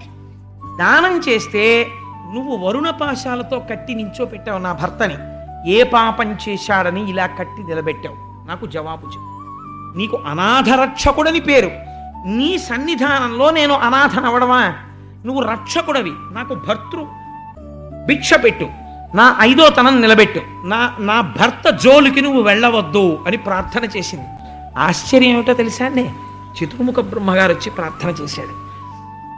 బాహులు పదములు కట్టిన బాహువులు కట్టేశాడు, పాదాలు కట్టేశాడు. శ్రీహరి కృప కాక ఏమని నిలిచిన బలిని చూచి హాహారవ మొసగే దశ దిగంతములందున్. 10 దిక్కుల వాళ్ళు కూడా వరుణ పాశాలతో కడుతుంటే నాకిది శ్రీమన్నారాయణ అనుగ్రహం అని నమస్కరిస్తూ నిలబడిపోయిన బలిని చూసి ఇంత శిక్ష వేయడమా అని హాహారవ వచ్చిందిట 10 దిక్కులలోంచి. ఒక్కళ్ళు ప్రార్థన చేస్తున్నారు. బ్రహ్మగారు వచ్చి అన్నారు, ఇటువంటి భక్తుణ్ణి నేను ఇతపూర్వం చూడలేదు. మహానుభావుడు నువ్వు వచ్చావని తెలిసి, తన ఐశ్వర్యం పోతుందని తెలిసి దానం చేశాడు. వరుణపాశాలతో కట్టడం న్యాయమా స్వామి? విడిచిపెట్టమన్నారు. వింధ్యావళి ప్రార్థన చేసింది. ఇప్పుడు ప్రహ్లాదుడు వచ్చాడు, తాతగారు. వస్తే ఆ ప్రహ్లాదుడు గబగబా నడిచి వస్తూ శ్రీమన్నారాయణుడిని చూసి పొంగిపోతుంటే బలిచక్రవర్తి అప్పుడు ఏడ్చాడు. ఎందుకు ఏడ్చాడోట తెలుసా అండి? నా కాళ్ళు చేతులు వరుణపాశాలతో కట్టేశారు. ఇంతటి మహాపురుషుడైన మా తాతగారు వస్తుంటే నేను నమస్కరించలేకపోతున్నాను చేతులుండి. తాతగారిని చూసి నమస్కరించకపోవడం, తండ్రి గారికి కాళ్ళు కడుక్కోవడానికి చెంబుతో నీళ్ళు ఇవ్వకపోవడం ఎంత దుష్ట సంప్రదాయమో. చతుర్ముఖ బ్రహ్మగారంతటి వాడు తండ్రి కాళ్ళు కడగడానికి ఎలా పరిగెత్తుకొచ్చాడో కమండలం పట్టుకుని చూస్తే మన సంస్కృతి ఎంత గొప్పదో అర్థం అవుతుంది. అందుచేత ఈ పరిస్థితిని చూసి కన్నుల నీరు కారుస్తూ నేను ప్రహ్లాదుడికి నమస్కరించలేకపోతున్నానని ఏడుస్తూ నిలబడ్డంట. నిలబడితే ప్రహ్లాదుడు ఎంత గొప్పగా మాట్లాడాడో తెలుసా అండి. ఆయన దగ్గరికి వచ్చి అయ్యో అదేమిటండి అలా కట్టేశారు అనలేదు. ఇతనికి మున్ను నీ వింద్రపదం విచ్చినేడు తిప్పుటయును నెరయమేలు మోహనాహంకృతి గర్వాంధ తమస వికారంబుదాని మాన్పి అరుణ రక్షించుటయు కాక శిక్షించుటే భగవద్భక్తునకు మహేంద్రత్వమేల నీపాదకమలంబు నియత కొల్చిన దాని పోలునే సురరాజ్య భోగపరత గర్వమేపార కన్నులు కానరావు చెవులు వినరావు చిత్తంబు చిక్కుపడును సేవలన్నీయుమరచు నీ మహిమ మాన్పి మేలు చేసితివి నీ మేరమేటి సూపి అన్నాడు. ఎటువంటి పద్యం చెప్పాడో చూడండి. ఇతనికి మున్ను నీ వింద్రపదం బిచ్చి నెడు త్రిప్పుటయును నిరయమేలు. మొన్న మా ఇంటికి ఒకరోజు ఉదయం ఒక తల్లి ఫోన్ చేసింది. ఆ తల్లి భర్తకి చాలా పెద్ద ప్రమాదం వచ్చింది. శరీరావయవములలో ఒక అవయవాన్ని తీసేశారట. తీసేస్తే నేను ఆవిడ మాటలు విని ఆవిడ మహాభక్తురాలు, ఈ ఊళ్ళో ఒక ప్రముఖమైనటువంటి వ్యక్తి యొక్క కూతురు. ఆ తల్లి నాకు పేరు చెప్పడం ఇష్టం లేదు, మహాభక్తురాలు, పిచ్చి తల్లి, కృష్ణ పరమాత్మని నమ్ముకున్న తల్లి. ఆవిడ ఫోన్ చేసింది, కోటేశ్వరరావు గారు నా భర్త గారికి కాలు తీసేశారండి, మీరు తరచు చెప్తుంటారు కదా కష్టం వచ్చినప్పుడే ఈశ్వరుణ్ణి మర్చిపోకూడదని, ఏ జన్మలో చేసిన పాపమో నా భర్త కాలు పోయింది, కుర్చీలో కూర్చుని తిరుగుతారు, కానీ ఈ కష్టం తట్టుకుని భగవంతుని పాదముల యందు విస్మృతి పోకుండా ఉండడానికి, విస్మృతి కలగకుండా ఆయన పాదములు నమ్ముకోవడానికి, ఈ కష్టములో కూడా నా స్వామి భక్తి నాకు నిలబడడానికి నేనేం చదువుకోనో నాకు సెలవివ్వండి అని. అమ్మా ఎన్ని మెట్లు పైకెక్కిపోయావమ్మా, నోటితో చెప్పాను నేను, అనుష్ఠానంలోకి తెచ్చుకున్నావు నువ్వు అని మనస్సులో ఆ తల్లి పాదాలకి నేను నమస్కరించాను. అమ్మ భీష్మస్తుతి చదువుకోండి అని సలహా ఇచ్చాను. ఒక్కొక్కరు విన్నవాళ్ళల్లా ఉంటారు, కానీ ఎంత ఎదిగిపోతారో. అందుకని ఒక్కొక్క నాడు చెప్పినవాడు గొప్ప అనుకుంటారు, విన్నవాళ్లలో ఎంతమంది మహాత్ములు ఉన్నారో మనకి తెలియదు. అందుకే నేను ఎప్పుడైనా ఏదైనా ఉపమానం చెప్పవలసి వస్తే నాకు చాలా భయం, సభ మీద పెట్టను, నా మీద పెట్టుకుంటాను. అది హీనోపమానమైన నా మీద పెట్టుకుంటాను తప్ప వేరొకరి మీద పెట్టి ఎప్పుడూ చెప్పను. ఏమో ఎంతటి మహాపురుషులు ఉన్నారో సభలో, ఎవరు విని రోజు రోజుకి మెట్లెక్కుతున్నారో నాకేం తెలుసు. నేను దిగజారిపోతూ ఉండొచ్చు, వాళ్ళు ఎక్కిపోతూ ఉండొచ్చు. ఈశ్వరానుగ్రహం వల్ల నేను అలా దిగజారకూడదని కోరుకుంటున్నాను. కాబట్టి ఎంత గొప్ప మాట చెప్తున్నాడో చూడండి. ప్రహ్లాదుడు తన మనవణ్ణి కట్టేశాడు.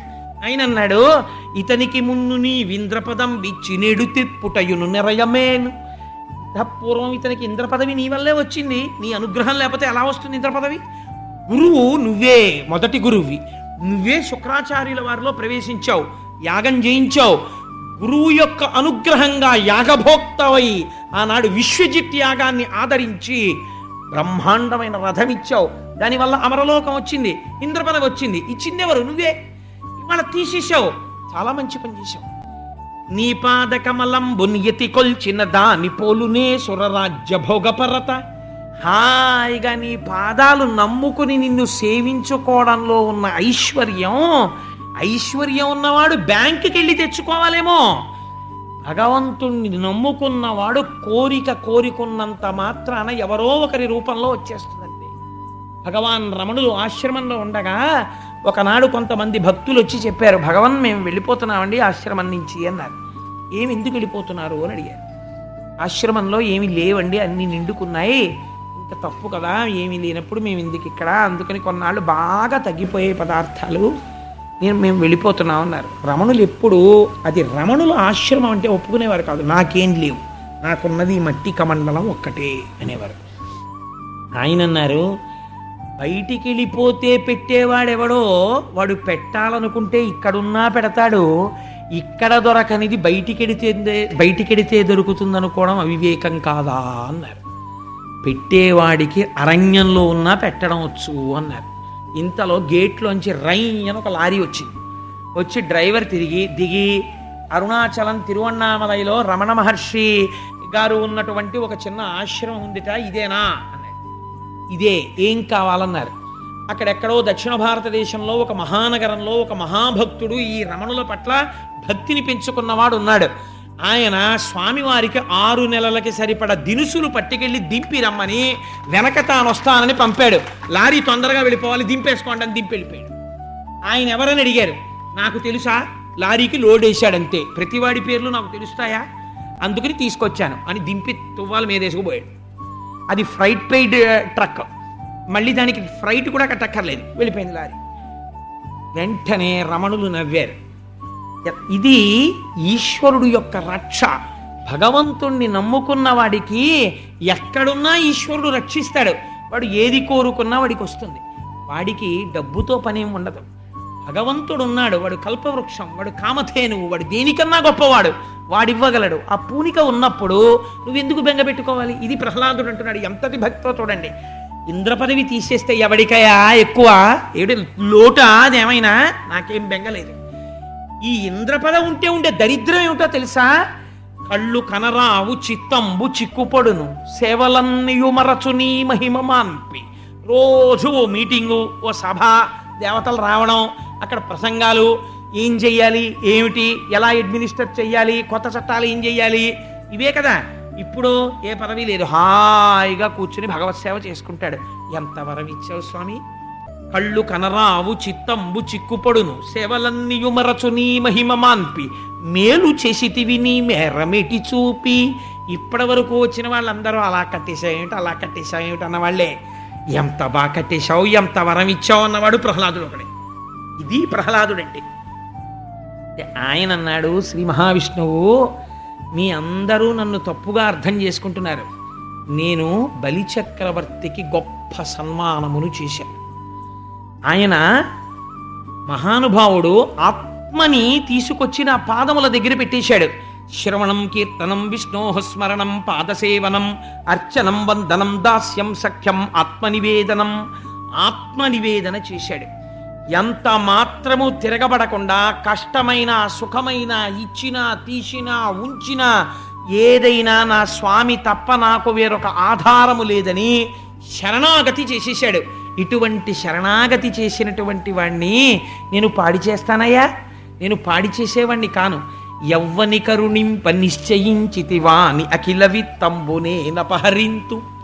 సంసార గురుమద స్తబ్దుడయ్యవ్వడు తెగడి లోకమునందు చెరించుచుండు. వాడెల్ల కాలంబు అఖిలయోనులయందు పుట్టుచు దుర్గతి పొందు పిదప. విత్త వయోరూప విద్యా బలైశ్వర్య కర్మ జన్మ గర్వముడిగి ఏకవిధమున విమలుడయ్యవ్వడుండు. వాడు నా కొరకు రక్షింపవలయువాడు. ఎంత గొప్ప మాటో చూడండి. నా అంతటి వాణ్ణి నేను, నా అంతటి వాణ్ణి నేననుకుని అన్నటువంటి వాడు గర్వం చేత అనేక యోనులలో పుట్టి అనేక లోకాలలో తిరిగి తిరిగి తిరిగి తిరిగి ఏదో ఒక గర్వం, విత్త వయో రూప విద్యా బల ఐశ్వర్య గర్వ కర్మ జన్మ గర్వముడిగి. అన్నం ఈశ్వరానుగ్రహం, ఐశ్వర్యం ఈశ్వరానుగ్రహం, రాజ్యం ఈశ్వరానుగ్రహం, పాండిత్యం ఈశ్వరానుగ్రహం, ఏది ఉన్నా ఈశ్వరానుగ్రహం అన్న స్థితికి వచ్చేసిన తరువాత కష్టం వచ్చేవాడు ఐశ్వర్యాన్నే తీస్తున్నా కూడా ఈశ్వరానుగ్రహం. అనగలిగిన వాణ్ణి రక్షించడం అన్న మాట నేను అనను. వాడు నా నుంచి రక్షణ పొందడం కాదు, వాడు నా కొరకు రక్షింపవలయువాడు. వాడిని రక్షించకపోతే అసలు నేనున్నాను అని లోకం నమ్మదు. నేనున్నాను అనడానికి గుర్తేమీ, వాడిని రక్షించాలి. ఇప్పుడు అందుకని వాడి కోసం వాడిని రక్షించడం కాదు, నా కోసం వాడిని రక్షించాలి. ఇప్పుడు నేను బలిచక్రవర్తి కోసం బలిచక్రవర్తిని రక్షించట్లేదు, నా కోసం బలిచక్రవర్తిని రక్షిస్తున్నాను. మీకేం తెలుసు పిచ్చాలల్లారా, నేను వాడికి ఏమి ఇవ్వబోతున్నాను. అందుకని వాడు నా కొరకు రక్షింపవలయువాడు, నా కోసం వాడిని రక్షిస్తున్నాను రా. వరుణపాశములతో కట్టాను. ఎవరినైనా సైగ చేస్తాడేమోనని చెయ్యలేదు, అలా నిలబడిపోయాడు. కాబట్టి నేను వీడికి ఏమిస్తున్నానో మీకు తెలుసా? సావర్ణి మనువు వేళ్లకు దేవేంద్రుండగునితడు దేవతలకు. దుర్భాసితమకు నా చోటికి రావింతును అంతు మీద రక్షింతుదయన్.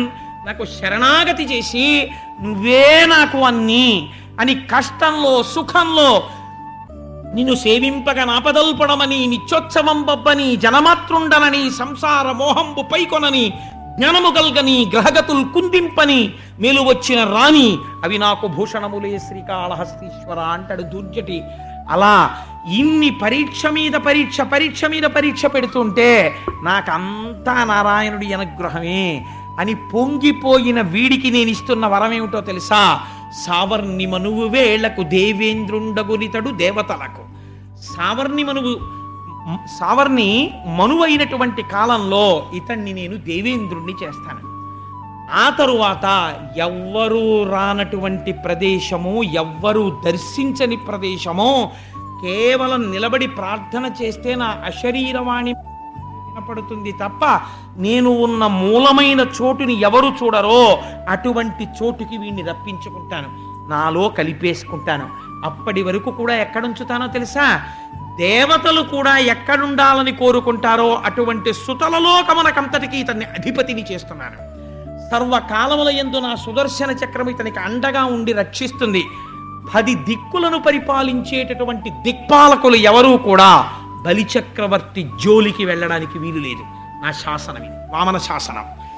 అటువంటి వాడై ఆ సుతలలోకంలో రోగాలు కాని, ఆకలి కాని, దప్పిక కాని ఏమీ ఉండవు.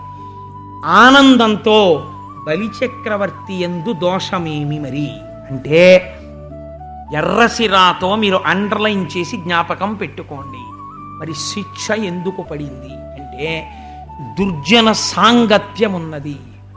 లోపల ఎంత గొప్పవాడైనా చాలా కాలము రాక్షసులతో కలిసి తిరిగాడు. కానీ ఇవాళ సజ్జనుడై మనస్సుని నిలబెట్టుకున్నాడు. కాబట్టి భృగువంశ సంజాతులైనటువంటి బ్రాహ్మణులతో కలిసి తిరగడంలో ఆయనకి ఈశ్వరుడంటే ఏమిటో అర్థమైంది ఇప్పుడు. కాబట్టి ఈ తిరిగినటువంటి ఫలితానికి ఇంత గొప్ప వరం ఇస్తున్నాను. రాక్షసులతో కలిసి తిరగడం వల్ల మనస్సులో ఉండిపోయిన నేను దానమిస్తున్నానని ఉండిపోయిన చిన్న ఆభిజాత్యానికి వరుణ పాశాలతో కట్టాను. కానీ అతను చేసిన శరణాగతికి అతన్ని సుతల లోకానికి అధిపతిని చేసి, సావర్ణి మనువు వేళకి ఇంద్రుణ్ణి చేసి, తదనంతరము నాలో కలుపుకుంటాను అని ఆయన దగ్గర పుచ్చుకున్నటువంటి స్వర్గలోకాన్ని అదితి ఆ రోజు కోరింది కాబట్టి ఇంద్రుడికి తమ్ముడిగా పుట్టాను. ఇవాళ నుంచి నన్ను ఉపేంద్రుడని పిలుస్తారు. ఇంద్రుడి తర్వాత పుట్టినవాణ్ణి, ఇంద్రుడికి తమ్ముణ్ణి. ఇంద్రుడు ఆయనకి కాలి గోటికి చాలడు, అటువంటి వాడికి తమ్ముడని పిలిపించుకుని పొంగిపోతున్నాడు. నన్ను ఉపేంద్రుడని పిలుస్తారు. వామనుడి లాంటి తమ్ముళ్ళుంటే అన్నలు పొందని సుఖాలే ఉంటాయి. తను సంపాదించిన రాజ్యంలో భాగం అడగకుండా ఇంద్రుడికి ఇచ్చేశాడు. ఇంద్రుడు రాజ్యాభిషిక్తుడై మళ్ళీ స్వర్గాన్ని పొందాడు. అమ్మకి ఇచ్చినటువంటి వరాన్ని పూర్తి చేశాడు.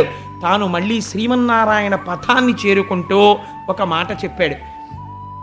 ఎవరైతే ఈ వామనమూర్తి యొక్క కథని వింటున్నారో, అద్భుత వర్తనుడ గుహరి సద్భావితమైన విమలమైన ఈ లీల వినువాడుద్భుత వర్తనుడైతు దకుద్భాసిత లీల పొందునుత్తమగతులన్.